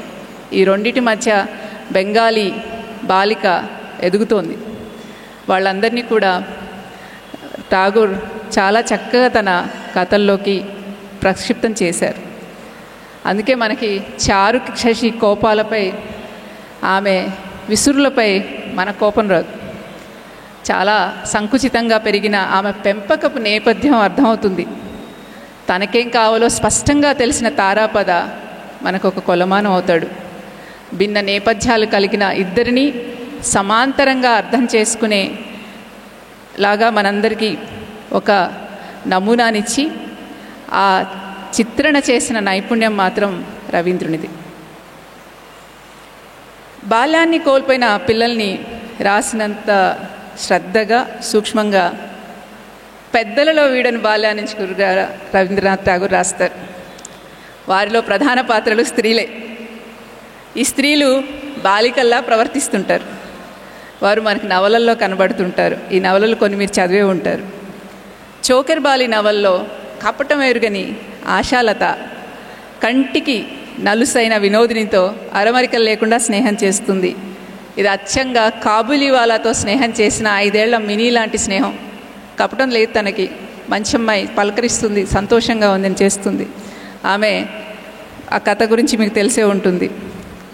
అలాగే ఏ పర్యవసనాలు ఊహించకుండా ఇలాంటి స్నేహమే గరే బైరీలో విమల చేస్తుంది సందీప్తో. అతను భర్తకి స్నేహితుడు. అతను ఈ అవగాహన రాహిత్యపు పర్యవసనాలతో బాగా ఎదుగుతుంది. తర్వాత ఇద్దరు నేర్చుకుంటారు. వాళ్ళు పెద్దవాళ్ళ శరీరంలో ఉన్న చిన్నపిల్లలు పెద్దవాళ్ళు అయ్యేటట్టుగా ఒక సందర్భాలు కథలో వస్తాయి అనుకోండి. కానీ వాళ్ళలోనే ఆ బాలిక మనస్తత్వాన్ని ఠాగూర్ చాలా చక్కగా చేస్తారు. అలాగే వినోదిని చూసినప్పుడు ఇందాక మనం అనుకున్నటువంటి చారు శశి ఎవరైతే మొండిగా కోపతాపాలు, ఈర్ష్య, అసూయలు అనుకున్నది సాధించుకునేటువంటి ఒక మూర్ఖత్వం, ఇవన్నీ సరిదిద్దుకోకుండా ఎదిగిన అమ్మాయ ఆ చారు శశి పెద్దదైతే వినోదిని అవుతుందా అనిపిస్తుంది. అయితే ఈ నవల్లో అసలైన, ఇంగ్లీష్లో చెప్పాలంటే స్పాయిల్డ్ బ్రాట్ డాక్టర్ మహేంద్ర. అతను స్వార్థభరిత ప్రవర్తన, అతి గారాబంతో ఇష్టాపూర్వకంగా ప్రవర్తిస్తూ ఎదగడానికి సిద్ధపడనివాడు. తన చుట్టూ ఉన్న వారందరి జీవితాలను అతని ఆటకాయితనపు విషాద సుడిలో పడేస్తాయి. నచ్చిన బొమ్మ తనకే దక్కాలని హఠం చేసి పిల్లవాడి ఆ మహేంద్రలో కనపడతాడు. అది దక్కిన తర్వాత కాసేపు ఆడుకుని విరగ్గొట్టి పక్కన పడేసేవారి తీరు అది. ఆ ఆధిపత్యం, అహంకారం, తన మాటే నెగ్గాలన్న మక్కు పట్టుదల, సాటివారి పరిస్థితుల మనోభావాలను పరిగణించిన మూర్ఖత్వం మోతాదు మీరిన సంపత్లో కనపడుతుంది. సంపత్ గరే బైరీలోని స్నేహితుడు. అలాంటి పెద్దలలో ఎదగని పిల్లల మనస్తత్వాలను ఠాగూర్ ఎంతో సున్నితంగా, స్పష్టంగా చిత్రీకరించారు. అంతెందుకు, సంపాదకుడు తన 5 ఏళ్ల పాప తనకు సంరక్షకురాలైందని గ్రహించకపోతే ఆయన ఎప్పటికీ అలాగే ఉండేవాడు. ఆయనలో ఎదగడం మొదలుపెట్టింది ఎప్పుడైతే ఆయన గ్రహించాడో, నా బిడ్డ నాకు సంరక్షకురాలైంది, నేను ఆమెకు తండ్రిని, ఆమె నాకు తల్లి కాదు, ఆమె చిన్న పాప, చిన్నతనాన్ని నేను ఆ గ్రహింపు రావడం అనేది అందరి పాత్రల్లోనూ ఉండదు, మనలోనూ ఉండదు. ఇక చదువుపై ఠాగూర్ రాసిన కథలన్నీ కూడా శాంతినికేతన ప్రభావంతో వచ్చాయా అని మనం అనుకుంటాం. కానీ చదువు గురించి ఠాగూర్ రాసిన కథల్లో ముఖ్యమైనవన్నీ కూడా శాంతినికేతానికి ముందే వచ్చాయి. ఎక్సర్సైజ్ నోట్బుక్, పోస్ట్ మాస్టర్, ఇవి 2 బాలికా విద్యల గురించి అయితే శాంతినికేతన వచ్చిన తర్వాత వచ్చిన చిలకమ్మ చదువు 1918లో విద్యా విధానంపై ఒక వ్యంగ్యాస్త్రం. ఈ కథ మీ అందరికీ తెలిసే ఉంటుంది. అలాగే నూతన్ పుతుల్ అంటే సరికొత్త బొమ్మలు, అవి కాలానికి అనుగుణంగా మన స్కిల్స్ని, నైపుణ్యాలని ఎలా పెంచుకోవాలో మార్చుకోవాలో ఠాగూర్ దాంట్లో చర్చిస్తారు. అలాగే బడంటే అల్లరి పిల్లలు ఉంటారు, వాళ్ళు ఎలుకల విందు, ఇదురేర్ బోజ్ అని ఒక కథ ఉంది. దాంట్లో వాళ్ళ టీచర్ని టీచ్ చేసేటువంటి పిల్లలు చివరికి వాళ్ళని ఆ ఉపాధ్యాయుడు ఎలాగా ట్రీట్ చేస్తాడు, వాళ్ళ అల్లరిని సన్మార్గంలోకి ఎలా తీసుకొస్తాడు, వాళ్ళతో స్నేహం ఎలా చేస్తాడు, మార్గంలోకి తీసుకురావడం కాదు, ఆ అల్లరి పిల్లలతో ఆ ఉపాధ్యాయుడు స్నేహం ఎలా చేస్తారు అనేది ఒక కథ. అలాగే పిల్లల ప్రపంచంలో ఉన్నటువంటి ఎన్నో అంశాలన్నింటినీ కూడా ఠాగూర్ ప్రతి చోట వాడతారు. దాంట్లో ఒక కథ ఇచ్ఛాపూరణ్. ఇచ్ఛా ఠాకురాణి అనే దేవత ఆకాశంలో తిరుగుతూ ఉంటుందంట. అంటే మన తదాస్తు దేవతలాగా మనం ఏదైనా కోరిక కోరగానే ఆ కోరిక తీర్చేస్తుందంట. అలాగే 2 ఉన్నారు, తండ్రి కొడుకులు. తండ్రి పేరు సుబల్, ఆయన చాలా బలహీనంగా ఉంటాడు. కొడుకు పేరు సుశీల్, ఆయన చాలా కొంటెవాడు. ఇలా పేర్లు పెట్టడంలోనే చాలా హాస్యపూర్వకమైన ఒక సటైర్తో పెడతారు. వాళ్ళిద్దరూ ఒకరోజు అనుకుంటారు, తండ్రి అనుకుంటాడు, నేను చిన్నపిల్లవాడిని అయిపోతే హాయిగా చెట్లు ఎక్కేవాడిని, ఆనందంగా ఆడుకునేవాడిని, ఈ మోకాళ్ళు నొప్పులు, కీళ్ళ నొప్పులతో బాధపడుతున్నానని తండ్రి అనుకుంటాడు. కొడుకు అనుకుంటాడు, రోజు స్కూల్కి వెళ్ళాలి, కషాయం స్కూల్ ఎగ్గొట్టడానికి కడుపు నొప్పి అని చెప్తే కషాయం తాగమంటున్నారు, నేనే పెద్దాడిని అయిపోతే ఈ కష్టాలన్నీ ఉండవు, నేను పెద్దాడిని అయిపోతే బాగుండని ఆయన అనుకుంటాడు. అదే టైంలో ఇచ్ఛా ఠాకురాణి గారు ఆకాశంలో వెళ్తూ ఉంటుంది, ఇద్దరికి హామ్ ఫట్ అని ఇచ్చేస్తుంది. సో ఈయన అవుతారు. ఈ స్విచ్ బిహేవియర్ అనేది మనం తర్వాత చాలా సినిమాల్లో చూసాము. కానీ ఇది చాలా తమాషాగా, అలాగే పిల్లల సాహిత్యంలో, పిల్లల కథల్లో ఉండేటువంటి వాటిని తీసుకొని ఆయన స్టోరీ లాగా రాస్తారు. సో ఆ ఒక రోజు అంటే తండ్రి శరీరంలో కొడుకు, కొడుకు శరీరంలో తండ్రి, ఒక రోజులో ఏం జరిగింది, పెద్దల కష్టాలు పిల్లలు, పిల్లల కష్టాలు పెద్దలు అర్థం చేసుకునేటట్టు రాసిన కథ చాలా హాస్యపూర్వకంగా ఉంటుంది. ఇది కూడా శాంతినికేతన్కి ముందు వచ్చిన కథ. అలాగే పిల్లల ప్రపంచంలో ఉన్నటువంటి పాత్రలు కానీ లేకపోతే ఇవన్నీ కూడా ఠాగూర్ కొత్త రూపంతో పరిచయం చేస్తారు. అట్లాంటిది మనందరికీ తెలిసిన స్వర్గం. స్వర్గం అంటే మనకు తెలుసు, అంటే అక్కడికి వెళ్తే ఇంద్రుడు ఉంటాడు, 3 అమ్మాయిలు ఉంటారు, చక్కగా డ్యాన్సులు ఉంటాయి. కానీ ఈయన స్వర్గం అది కాదు. ఈయన స్వర్గం పనిమంతుల స్వర్గం. అదని పొరపాటు స్వర్గం అంటాడు. ఆ పొరపాటు స్వర్గంలోకి సరిగ్గా స్వర్గంలో ఉండాల్సినటువంటి వాడు ఒకడు వెళ్తాడు, కళాకారుడు. ఆయనకి బద్ధకం, పని చేయడానికి ఉండదు. ఇటువంటి పూర్తిగా మనకంటూ ఉన్నటువంటి ఒక స్వర్గం అనేటువంటి ఒక భావనని కొత్త అర్థంతో ఆయన పరిచయం చేస్తారు. ఈ కథ మీ అందరూ చదివి ఉంటారు. ఇది వర్కర్స్ ప్యారడైస్ అని కూడా ట్రాన్స్లేట్ చేశారు, రకరకాల పేర్లతో ఇది ఉంది. అలాగా చిన్ననాటి కథల లోకంలో బందీ అయిపోయిన ఒక రాజకుమారుడు ఉంటాడు, పరీర్ పరిచయ్ అనే కథలో. అతను ఎంతగా ఆ కథలను నమ్ముతాడంటే, అంటే ఇతను ఇంకా చిన్నపిల్లాడిలాగానే ఉన్నాడు, రాజకుమారుడు అవుతాడు, రాజు అవ్వాలి, నెక్స్ట్ మహారాజు అవ్వాలి, ఆయనకు మహారాణి గారు కావాలి. మహారాణి కావాలంటే నేను ఒక అప్సరసనే పెళ్లి చేసుకుంటానంటాడు. అప్సరస ఎక్కడ దొరుకుతుంది? ఇక ఎవరో ఒకరు, ఒక మంత్రి గారికి కొడుకుంటాడు కదా ఇప్పుడు కూడా, ఆయన చెప్తాడు, నేను అప్సరసను చూశాను, అడవిలో ఉంది, అక్కడ సరస్సు దగ్గర వచ్చి రోజు నీళ్లు తీసుకుని వెళ్తుంది. అవును, కరెక్టే, జగదేక వీరుని సినిమాలో కూడా అట్లాగే అయింది. అప్సరసలు పున్నమి రోజున సరస్సు దగ్గరికి వస్తారు. ఈ రాజకుమారుడు ఎంత బాగా నమ్ముతాడంటే, అంటే ఇక్కడ కూడా మళ్ళీ పెద్దవాడైనా మహారాజు కాబోతున్నా చిన్నపిల్లాడిలాగా మిగిలిపోయిన ఒకటి స్టోరీ అనమాట. నిజానికి అక్కడికి ఒక రోజు ఒక గెజిన్ అవుతి నీళ్లు పట్టుకోవడానికి వస్తుంటుంది. సో ఈయన ఏమనుకుంటాడంటే, ఈ మంత్రి కొడుకు ఎప్పుడు కూడా తెలియగలడు కాబట్టి, ఆమె ప్రస్తుతం వేరే రూపంలో ఉంది, మీరు మాటలు పలకరిస్తే అదృశ్యం అయిపోతుంది, ఆమె అప్సరస కానీ ఇప్పుడు ఆ రూపంలో ఉంది, ఆమె నిజ రూపం ఎప్పుడో చూపిస్తుంది అంటారు. సరే ఈమెను తీసుకొస్తాడు, పెళ్లి చేస్తాడు. మిగిలిన అందరికీ తెలుసు ఆవిడ అప్సరస కాదు, ఆవిడ మామూలు సంతాల యువతి, గిరిజన యువతి, ఒక పెద్ద పువ్వు పెట్టుకుని ఉంటుంది. ఆవిడకి అర్థం కాదనమాట ఎంతసేపు జరుగుతున్నా. నీ నిజరూపం ఎప్పుడు చూపిస్తావు, నీ నిజరూపం ఎప్పుడు చూపిస్తావు అని అడుగుతూ ఉంటాడు ఈ రాజకుమారుడు. వాళ్ళు అలా వాయిదా వేస్తుంటాడు. మొత్తానికి ఏదో పెళ్లి చేసుకున్నారు కదా, వాళ్ళ అమ్మ నాన్న హ్యాపీ.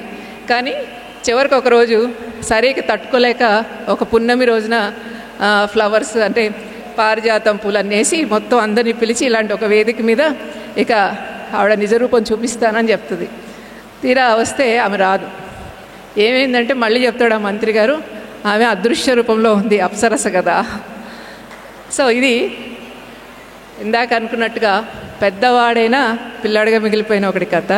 ఇది పిల్లల సాహిత్యంలో నుంచి ఠాగూర్ తీసుకున్నటువంటి ఎంతో సరదాగా, అంటే ఇది ఉపన్యాసం ఇవ్వకుండా ఇదిగో ఇంత పెద్దవాడైనా ఈ పిల్ల చేష్టలు మానలేదా అని తిట్టకుండా మనకి ఒక మంచి మంచి అందమైన కథల్లో ఠాగూర్ చెప్పారు. ఇలా అడుగడుగున పిల్లల లోకంలోంచి అభూత కల్పనలు, అద్భుత సాహసాలు ఠాగూర్ కథల్లో కనిపిస్తాయి. రాకుమారులు, రాకుమార్తెలు, ఇచ్ఛాపూరన్ ఠాకూరాణీలు, నిద్రాదేవతలు, అప్సరసలు, యక్షులకు కొదవే లేదు. ఇక కుతంత్రాలు, కుట్రలు, మంత్రాంగాలు, గూడు పుటాణీలు, వాటిని భగ్నం చేసే చాతుర్యం కలిగిన కథానాయకులు కూడా ఠాకూర్ కథల్లో ఉంటారు. కానీ వీళ్ళందరూ కూడా ఠాకూర్ యొక్క ఆయన కోరిన విధంగా వారు ప్రవర్తిస్తారు. వీరు మనం విన్నవాళ్ళు కాదు. ఇంద్రుడు అంటే ఠాకూర్ మనం విన్న ఇంద్రుడు కాదు, ఆయన దగ్గర వేరే ఇంద్రుడు ఉంటాడు, అలా అన్నమాట. బెంగాలీ సంస్కృతిలోని పిల్లలకే చెందిన జానపదాలు, ఆటలు, పాటలు ఎన్నో వీరి రచనల్లో ఒదిగిపోతాయి. ఇందాక సుహాసిని గారు చెప్పారు 2500 పాటలు ఆయన రాశారు అని. ఇప్పుడు బెంగాలీ సాహిత్యానికే కాకుండా మన భారతీయ సాహిత్యానికి, ప్రపంచ సాహిత్యానికి కూడా ఆయన అందించినవన్నీ కూడా భాగమైపోయాయి. కానీ ఆయన ఒక్కటొకటి జాగ్రత్తగా మనం సముద్ర పొడ్డున గవ్వలు ఏరుకున్నట్టుగా ఏరుకుని వాటిని పదిలిపరిచారు. జానపదాలు, ఆటలు, పాటలు అన్నీ ఉంటాయి.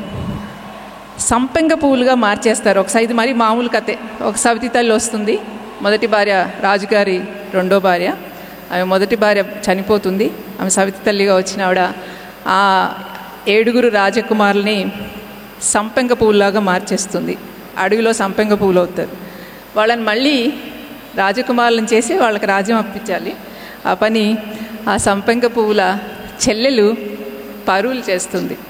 ఇది బెంగాలీ పిల్లల సాహిత్యంలో ఒక సుప్రసిద్ధమైన కథ. అంటే మనకు కూడా ఉంటాయి కదా, బాలరాజు కథ, బాలనాగమ్మ కథల్లాగా 7 సంపెంగ పువ్వులు చెల్లెలు కథ సుప్రసిద్ధమైన పిల్లల కథ. సరే, ఇప్పుడు నీకు పారుల్ కథ చెప్పాను. పారుల్ ప్రస్తావన వస్తే మీకు అమల్ గురించి చెప్పాలి. అమల్ 8 ఏళ్లవాడు. అమల్ అనడం కన్నా పోస్ట్ ఆఫీస్ నాటకం అంటే మీ అందరికీ గుర్తొస్తుంది. అమల్ పోస్ట్ ఆఫీస్ నాటకంలోని ప్రధాన పాత్ర. కోలుకొని జబ్బుతో పడిన అమల్ ఇక ఆఖరి రోజుల్లో ఉన్నాడు. ఆ అబ్బాయి అమ్మా నాన్నలను కోల్పోయాడు. వారి వివరాలు మనకేం తెలీదు. ఒక మాధవ్ అనే వారి బంధువు పెంపుడు తండ్రి అయ్యాడు. ఆయన సంరక్షణలో ఈయన ఉన్నాడు. ఒక గాలి వెలుతురు సోకని గదిలో ఉండడమే అతనికి చికిత్స, వేరే చికిత్స ఏమీ లేదని చెప్పాడు వాళ్ళ డాక్టర్.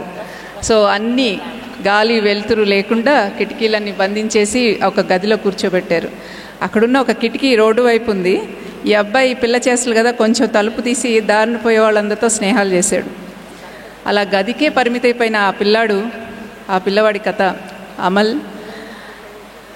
అక్కడి నుంచి వెళ్ళే పెరుగమ్మే వ్యక్తిని, పూలమ్మే సుధా అనే పాపని, కావలివాడుని, అలాగే జాఫర్ అనే వ్యక్తిని, గ్రామాధికారిని అందరినీ పలకరిస్తాడు.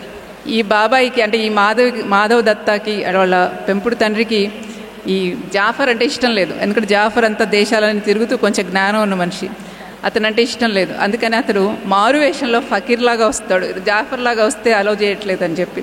కానీ పిల్లవాడితో స్నేహం కొనసాగిస్తాడు. ఆ పిల్లవాడికి ఇంకేమీ ట్రీట్మెంట్ లేదు, అన్నీ మూసేసి జస్ట్ ఆ రూమ్లో కూర్చోబెడతారు. గాలాడినా చచ్చిపోతారని చెప్తారు. ఇంతలో ఆ కిటికీలోంచి అతనికి దూరంగా ఒక పోస్ట్ ఆఫీస్ కనపడుతుంది. అది కొత్తగా వస్తుంది ఆ ఊళ్ళో. సో అదేంటి అని అంటే పోస్ట్ ఆఫీస్. ఏంటి ఆ పోస్ట్ ఆఫీసు? అక్కడికి రాజుగారు పిల్లలందరికీ ఉత్తరాలు రాస్తున్నారు. మరి నేను పిల్లవాడిని కదా, నేను ఇక్కడ ఉన్నానని తెలుస్తుందా రాజుగారికి? నాకు ఉత్తరం వస్తుందా అని అడుగుతారు. ఎందుకు రాదు? వస్తుంది. సో నాకు ఉత్తరం వస్తుంది, ఈరోజు ఉత్తరం వస్తుంది, రేపు ఉత్తరం వస్తుంది, రాజుగారి నుంచి ఉత్తరం వస్తుందని అబ్బాయి ఎదురు చూస్తూ ఉంటాడు. రోజు పోస్ట్ ఆఫీస్ వైపు చూస్తుంటాడు. ఎలాగ మర్చిపోతారా, నేను ఈ లోపల ఉన్నాను, రాజుగారి ఉత్తరం నాకు రాలేదని. చివరికి ఆ ఊర్లో ఉన్నటువంటి ముఖ్య అంటే గ్రామాధికారి మామూలుగా ఉంటారు కదా, పిల్లవాడని కూడా చూడకుండా ర్యాగ్ చేస్తాడు. ఒక తెల్ల కాగితం తీసుకొచ్చి ఇదిగో రాజుగారు ఉత్తరం రాశారు. పాపం ఈ పిల్లవాడు ఎంత చిన్నవాడంటే వాడికి చదువు కూడా రాదు, ఇంకా అక్షరాలు కూడా రావు. ఆ పిల్లవాడికి అమల్కి 8 ఏళ్ళు, ఇంకా చదవడం రాదు.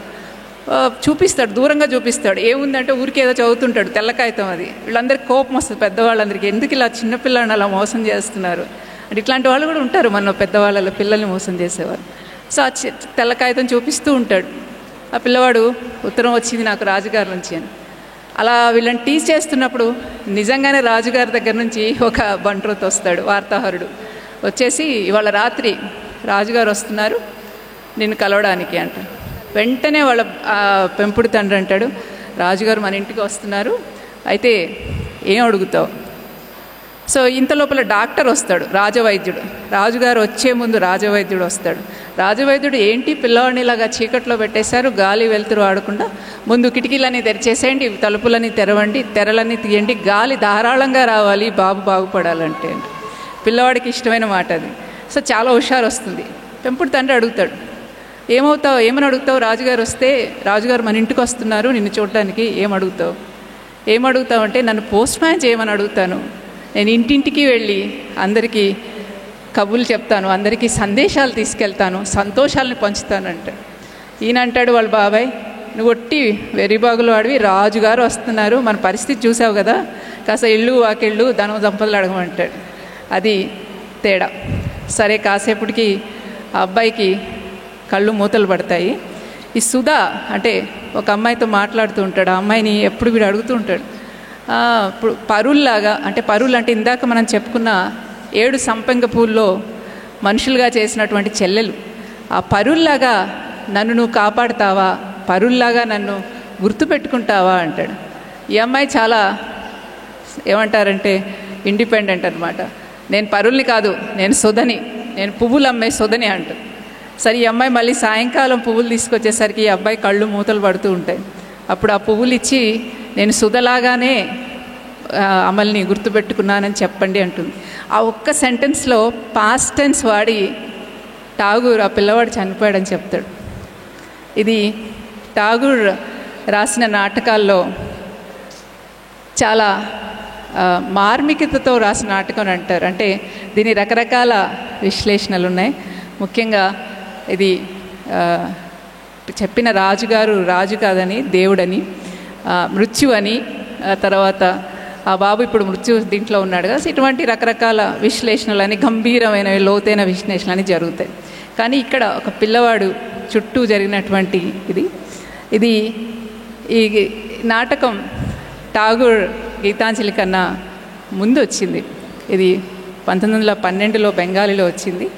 అది వెంటనే ట్రాన్స్లేట్ అయ్యి ఇంగ్లీష్లో మొదట ఐర్లాండ్లో అంటే WB ఈట్స్ వాళ్ళ వేదిక మీద మొదట ఈ నాటకాన్ని వేశారు. అయితే జీవితానికి మరణానికి మధ్యన ఒక లోతైన ప్రతీకాత్మక సంభాషణగా భావిస్తారు. వినడానికంతా ఏదో పిల్లల కథలా ఉంది, కానీ మనకి ఇందాక అన్నారు ఠాగూర్ మిస్టిసిజం, మార్మికత అని. ఈ పిల్లల కథలో ఆయన చావు పుట్టుకల గంభీరమైన తాత్విక చర్యకు ఠాగూర్ ఎంచుకున్న మాధ్యమం మరణశయ్య మీద ఉన్న చిన్న పిల్లవాడు. జీవితం నవ్వుతుంది, మరణపు గిలక్కాయను ఆడిస్తూ పరుగులు పెడుతున్న చిన్నపిల్లాడిలా పోయమ్స్ ఆన్ లైఫ్లో ఠాగూర్ అంటారు. రవీంద్ర సాహిత్యం విశ్వవ్యాప్తంగా ఆదరణ పొందింది అనగానే ఆ ఆదరణ ఎలా లభించింది అని మనం అనుకుంటే ఎవరైనా చటుక్కుని చెప్తాం, గీతాంజలి వల్ల. గీతాంజలికి నోబెల్ పురస్కారం వచ్చింది మొదలైనవని చెప్తాం.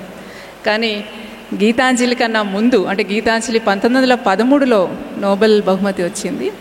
దానికన్నా ముందు పోస్ట్ ఆఫీస్ నాటకం యూరోప్ని జయించింది.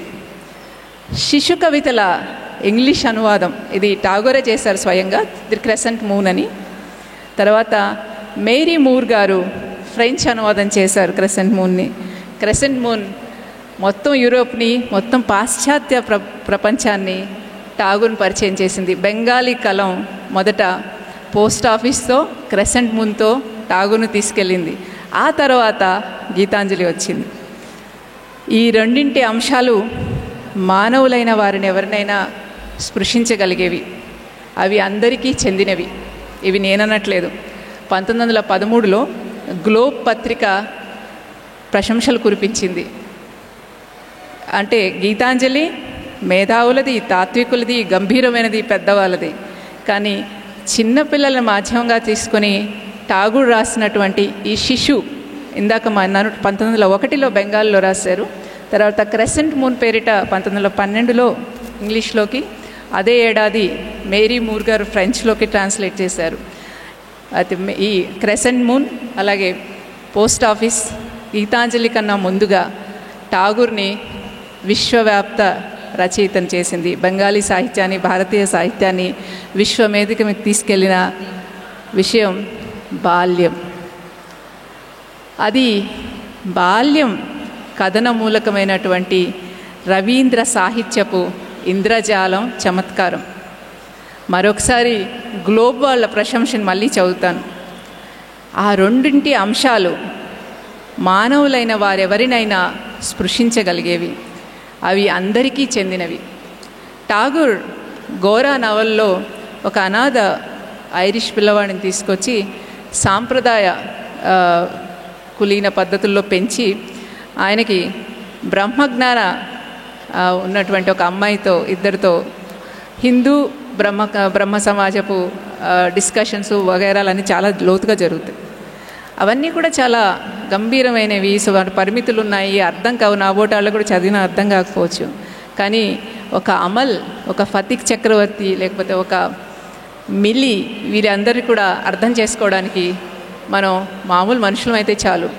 మన ఇంట్లో బిడ్డలు ఉంటారు. మనం ఒక తల్లికి, అమ్మకి ప్రేమను చూసాం, కోపాలను చూసాం, తాపాలను చూసాం, నిరాదరణ చూసాం. వీటన్నీ చూడడం వల్ల ఇవి తొందరగా స్పృశించగలిగాయి. They touch their heart. అవి అందరికీ చెందినవి అని గ్లోబ్ పత్రిక ప్రశంసించింది. గీతాంజలి మనకు అర్థం కాకపోవచ్చు, కానీ ఒక ఫతిక్ చక్రవర్తిని అర్థం చేసుకోవడానికి మనమైతే చాలు. ఒక గొప్ప తాత్వికులము, ఒక అనాలిసిస్లో అక్కర్లేదు. ఎటువంటి మిస్టిసిజము అంటే ఇప్పుడు ఇందాక రాజుగారంటే దేవుడు లేకపోతే మృత్యువు అనుకుంటూ వివరణలు ఇవ్వాల్సిన అవసరం లేకుండానే పోస్ట్ ఆఫీస్ మనల్ని కదిలించేస్తుంది. మరణశయ్యపై ఉన్న పిల్లవాడితో మనందరం ఎలా ప్రవర్తిస్తున్నాము, ఏం జరుగుతుంది. అలాగే ఒక గ్రామాధికారి, పోస్ట్ ఆఫీసు, ఇవన్నీ వాడి కళలు ఎలా ఉన్నాయి, చనిపోయే పిల్లవాడు మరణాన్ని ఎలా తీసుకున్నాడు, నేను అమల్లాగా నా మరణాన్ని తీసుకోగలనా అన్న ప్రశ్న దగ్గర నేను ఆగుతూ ఉంటాను అప్పుడప్పుడు. అంత ధైర్యంగా, అంత క్రియేటివ్గా కలలు కంటూ మరణం వైపు వెళ్ళగలనా అని చెప్పి మళ్ళీ చెప్తాను. పోయమ్స్ ఆఫ్ లైఫ్లో ఠాగూర్ గారు అన్నమాట, జీవితం నవ్వుతోంది, మరణపు గిలక్కాయను ఆడిస్తూ పరుగులు పెడుతున్న చిన్న పిల్లాడిలా. పిల్లల మనస్తత్వాన్ని, స్వభావాలను, ప్రవర్తనను సూక్ష్మంగా తెలిసిన ఠాగూర్ బాల్యాన్ని చిత్రీకరించడంలో అద్భుతమైన నైపుణ్యాన్ని చూపిస్తారు. ఈ బాల్య ప్రధాన రచనలన్నీ పిల్లల కోసం రాసినవి కాదు, వారి చుట్టూ ఉన్న పెద్దలకు పిల్లలతో చెప్పించిన పాఠాలు. ఒకసారి 6 ఏళ్ల క్రితం పిల్లల కోసం ఠాగూర్ రచనలు ట్రాన్స్లేట్ చేద్దామని కూర్చున్నాను. నేను ఒక 8 కథలు చేశాను. ఏ కథ చూసినా కూడా ఇది పిల్లల కోసం రాసింది కాదు, ఇది నా కోసం రాసింది, ఇది పిల్లల కోసం రాసింది కాదని పక్కన పెడుతూ వచ్చాను. ఒక పోస్ట్ ఆఫీస్ నాటకాన్ని అక్కడ ఆడుకుంటున్న పిల్లలకి ఎలా చెప్పాలి? 8 ఏళ్ల పిల్లాడు చనిపోబోతున్నాడు. ఆ కథని ఆ పిల్లలకి నేను తరగతిలో చెప్పగలనా? అది పిల్లల కోసం రాసింది కాదు, అది నా కోసం రాసింది. ఒక ఫతిక్ చక్రవర్తిని పిల్లలకి ఎలా పరిచయం చేయాలి? లేకపోతే ఒక నీతాయిని నేలమాళిగలో వేసిన ఒక పిల్లాడిని పిల్లలకి ఎలా పరిచయం చేయాలి? ఇవన్నీ పిల్లల కోసం రాయలేదు, ఇవి నా కోసం రాశాడు ఠాగూర్. సంపత్తి సమర్పణలోని కథాంశం నీతాయి అమాయకపు మమకారం కాదు. వాళ్ళ తల్లి చనిపోయింది అతని వైద్యం అందించక, అయినా పరిగెత్తుకుని మళ్ళీ ఆ తాతగారి దగ్గరికి వెళ్ళాడు నీతాయి. ఎంత అమాయకుడు, వెర్రిబాగులు వాడు. తాతకి ఎందుకు చెప్పారు? బాబాయ్ తాత నేనే నీ మనవడిని, వచ్చాను, మీ కొడుకు దగ్గర నుంచి పారిపోయి వచ్చానని ఎందుకు చెప్పలేకపోయాడు? ఆ పిల్లాడు ఎంత అమాయకుడు, ప్రాణం కోల్పోయాడు. అతని అక్కడ కథాంశం ఆ పిల్లాడి అమాయకత్వమో లేకపోతే తెలియనితనమో కాదు, ఆ తాతయ్యలో కరుడు కట్టిన స్వార్థపరిత లోబిగుణం. అలాగే ఫతిక్ చక్రవర్తి అక్కడ కథాంశం ఇంటి మీద బెంగ కాదు, అతని పట్ల అతని కుటుంబ నిరాదరణ. తల్లి అతన్ని బాగా కొడుతుంది, మనం కూడా కొడుతుంటాం, కొట్టే తల్లులు ఉంటాం చాలామందిని. తల్లి అనగానే గోరుముద్దలు తినిపించే అమ్మే కాదు, బాగా అమ్మ నాన్న అందరం కూడా కొడుతూ ఉంటాం. ఆ పిల్లాడు ఎలా ఫీల్ అవుతాడు, అదే ఆయన కథ. అటువంటి పిల్లలు ఎంతమందిని ఆయన చూశారు. అయితే మాత్రం ఏంది, రాసింది రవీంద్రనాథ్ ఠాగూరు. అంత బీభత్సంగా నీతైని నేలమాళిగలో భూభత్సం చేయించాలా, భూస్థాపితం కానివ్వాలా, ప్రమాదం సూచించవచ్చు కదా. అంత దారుణంగా ఫతిక్ కన్నుమూయాలా, అమల్ బతికిస్తే ఏమయ్యేది. రాజవైద్యుడు కూడా వచ్చాడు. జనల మరణాలకు నడుమ జీవితంపై ఒక తాత్విక ప్రతీక అయిన అమల్కు మరణం అవసరమా?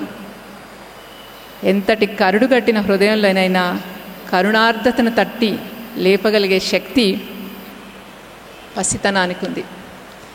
మనం ఎంత దుర్మార్గులమైనా ఒక పసిబిడ్డ కనిపిస్తే వెంటనే, ఇప్పుడు నేను ఉపన్యాసం ఆడి పిల్లలు కనిపిస్తే అక్కడ గమనిస్తున్న నాలో కబుల్ని, వాళ్ళ లోకంలో వాళ్ళు ఉన్నారు. వాళ్ళని చూసినప్పుడు మనకి ఒక స్పందన వస్తుంది, ఒక ఆలోచన వస్తుంది, ఒక మార్ధవం వస్తుంది తెలియకుండానే. అలా ఠాగూర్ అంత దారుణంగా చెప్తే కానీ ఆ జరిగిన అమానుషం అర్థం కాదని అనుకున్నారు కాబోలు. అందుకు బాల్యం ఒక పదునైన ములుకులా అంది వచ్చింది, నికార్సైన కథన మూలకమైంది. ఇందాక అన్నాను నేను, కథన శాస్త్రం అంటే నారేటాలజీ, నారిమేంటి అంటే ఈ రచయిత దేన్ని తీసుకున్నారు ఒక కుంచెలాగా అని. అలాంటి నారీం బాల్యం, ఒక నికార్సైన బాల్యం, కథన మూలకంగా రవీంద్రనాథ్ ఠాగూర్కు అంది వచ్చింది బాల్యం. అందుకే జీవన మరణాల మార్మిక సంబంధాన్ని గిలక్కాయన ఆడిస్తూ పరుగులు పెడుతున్న చిన్నపిల్లల నవ్వుతో చెప్పగలగడం బాల్యంలో తాత్వికత చూడగలిగిన రవీంద్రుడికే సాధ్యపడింది. ఆయన అన్న ఈ మాట పోయమ్స్ ఆన్ లైఫ్లో, జీవితం నవ్వుతుంది, మరణపు గిలక్కాయను ఆడిస్తూ పరుగులు పెడుతున్న చిన్నపిల్లల. ఇలాంటి ఒక వాక్యం ఠాగూరే రాయగలుగుతాడు. చిన్నపిల్లలు ఆడుకుంటూ వాళ్ళు కింద పడతారు, మీద పడతారు, మోకాళ్ళు దోక్కుపోతాయి, పరిగెడుతుంటారు, దుమ్ము పడుతుంది, చెమట్లు కారుతుంటే అమ్మ తిడుతుంటుంది. ఆనందంగా వాడు ఆడుకుంటూ పరిగెడుతూనే ఉంటాడు, ఆగడు. ఆయన మరణానికి జీవితానికి ఉన్నటువంటి ఆ సంబంధానికి వాడినటువంటి ఇమేజరీ కూడా ఇదే. పిల్లల చాలా చిన్నది, అంటే ఆయన అబ్జర్వేషన్ ఎలా ఉంది. సో ఆ బాల్యంలో తాత్వికతను చూడగలిగిన వారు ప్రపంచ సాహిత్యంలో చెప్పుకోవాలంటే ఒకరు వర్డ్స్వర్త్ని అప్పటికే అంటారు. సో రవీంద్రనాథ్ ఠాగూర్ కూడా బాల్యంలో తాత్వికతను చూడగలిగిన అద్భుతమైనటువంటి సాహితీవేత్త. ఆ రచయిత యొక్క జ్ఞానం, అనుభవం దార్శనికతల ముప్పేట. జ్ఞానమేమో సంపాదించుకునేది, స్వతహాగా ఉండేది, వ్యక్తికి సంబంధించింది. అనుభవం కూడా ఆ వ్యక్తి యొక్క పరిశీలనకు, విచక్షణకు సంబంధించింది. దార్శనికత వారి యొక్క దృష్టికి సంబంధించింది. ఒక రకంగా చెప్పాలంటే పాస్ట్, ప్రజెంట్ అండ్ ఫ్యూచర్, ఈ మూడు కూడా, ఈ మూడిటి యొక్క ముప్పేట అని అంటారు ఎంఎం భక్తిని. రవీంద్రుని జీవితంలో ఎప్పుడూ ఒక విషాద మేఘం ఆయన జీవితం మీద ఆవరించింది. ఆయన 1875లో తల్లి లేని బిడ్డ అయ్యారు. 1902లో ఒంటరి తండ్రి అయిపోయారు. ఇక ఆయనకి సాహితీ స్ఫూర్తి అయిన వదినమ్మని 1884లో కోల్పోయారు. కన్నబిడ్డలని వరుసగా 1902లో, 1900 తర్వాత తండ్రిని 1905లో, చివరికి మనవడిని 1912లో పోగొట్టుకున్నారు. వీటన్నిటిలో మళ్ళీ మనం శాంతినికేతనం దగ్గరికి వద్దాం. 1901లో శాంతినికేతన స్థాపన జరిగింది. 1903లో శిశు చోకెర్బాలి వచ్చాయి. అదే ఏడాది ఠాగూర్ ఒంటరి తండ్రి అయ్యారు. కన్న బిడ్డ రేణుకను పోగొట్టుకున్నారు. అదే ఏడాది శిశు షోకర్ బాలి వచ్చాయి. సున్నితమైన ఆ కవి హృదయం ఎంతగా తల్లడిల్లి ఉంటుందో, ఆ దుఃఖభారాన్ని ఆయన ఎలా దాటి వచ్చారో ఊహకు అందదు. బహుశా అప్పుడే ఆయన బొమ్మలగూటిలో తలదాచుకోసాగారేమో. బిడ్డను కోల్పోయిన ఏడాదే 40 కవితల శిశు బెంగాలీలో వచ్చేయింది. పాపాయి, నిన్నెక్కడికి సాగనంపాను, ఆ పిల్లల లోకంలో ఏ మూలనో నాకు చోటివ్వవా అన్న అభ్యర్థన ఆ గర్భశోకానిది కాదా? నా పాపాయి లోకపు హృదయంలో ఏదో ఒక నిశ్శబ్దమైన మూలన దాగిపోవాలనుకుంటున్నాను అని అంటారు ఠాగూర్ ఒక చోట. జీవితం సత్యం, ముఖ్యమైనది. ఇవి ఠాగూర్ మాటలే. జీవితం ఒక సత్యం, ముఖ్యమైనది. జీవితంతో లోతైన నిజ సంబంధాన్ని ఏర్పరచుకోగలిగినప్పుడే మానవుడు పరిపూర్ణుడు అవుతారు అంటారు ఠాగూర్.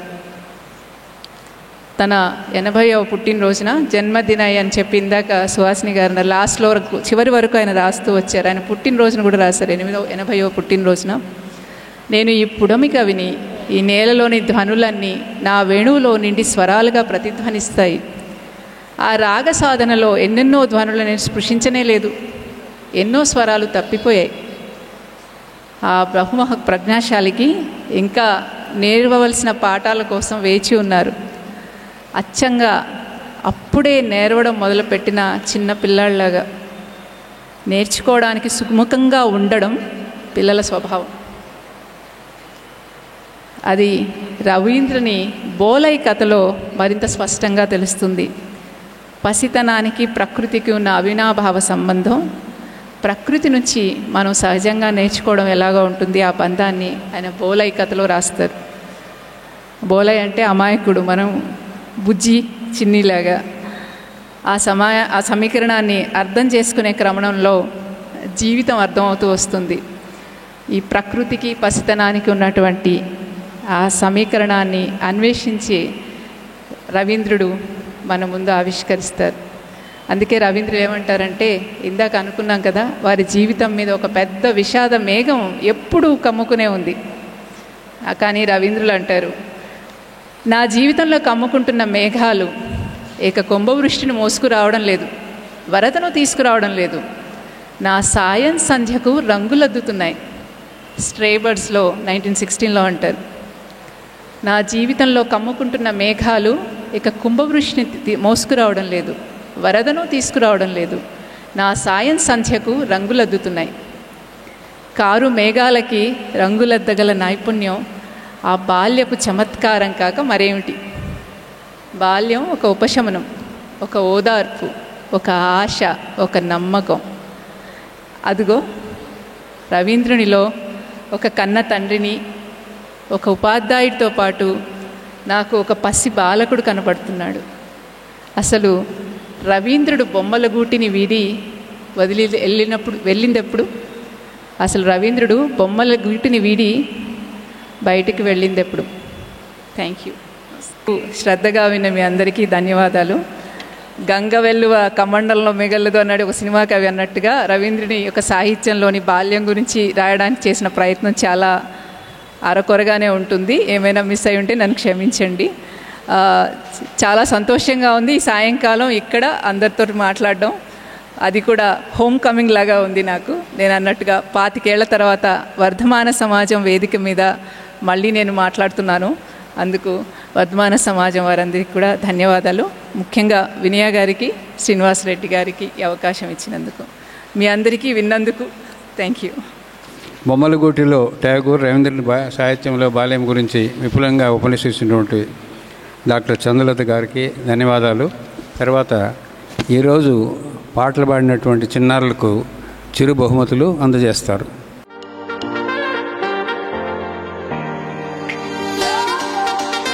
వర్షిత, దర్శన,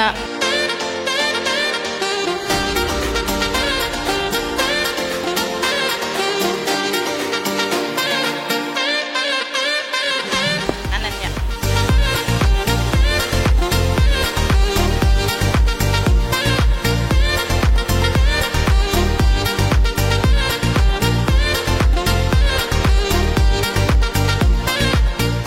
పివి రమణారెడ్డి గారి మనవరాలు వినయ్ గారికి దూర్ రామరెడ్డి ట్రస్ట్ తరఫున చిరు సత్కారము సన్మానం ఉంటుంది. సేకరించవలసిందిగా ఆశీనులు కావాల్సిందిగా కోరుతున్నాను. వెంకర్ గారు ముగ్గురు కూడా దువ్వూరు రామిరెడ్డి కవి కోకిల ట్రస్ట్ని స్థాపించిన వాళ్ళు త్రిమూర్తులు. వారితో నాకు 40 ఏళ్ళ నుంచి పరిచయం ఉంది. వారింట్లో ఒక పెళ్ళికి కూడా నేను తిరుపతి నుంచి వచ్చి అటెండ్ అయ్యాను. మన పివి రమణారెడ్డి గారు మా పాత ట్రస్ట్ మెంబర్ కాబట్టి దువ్వూరు రామిరెడ్డి ట్రస్ట్ తరఫున ఈరోజు సోదరి చేజర్ల వినయమ్మ గారికి ఒక మెమంటో సన్మానం చేయదలుచుకున్నాం.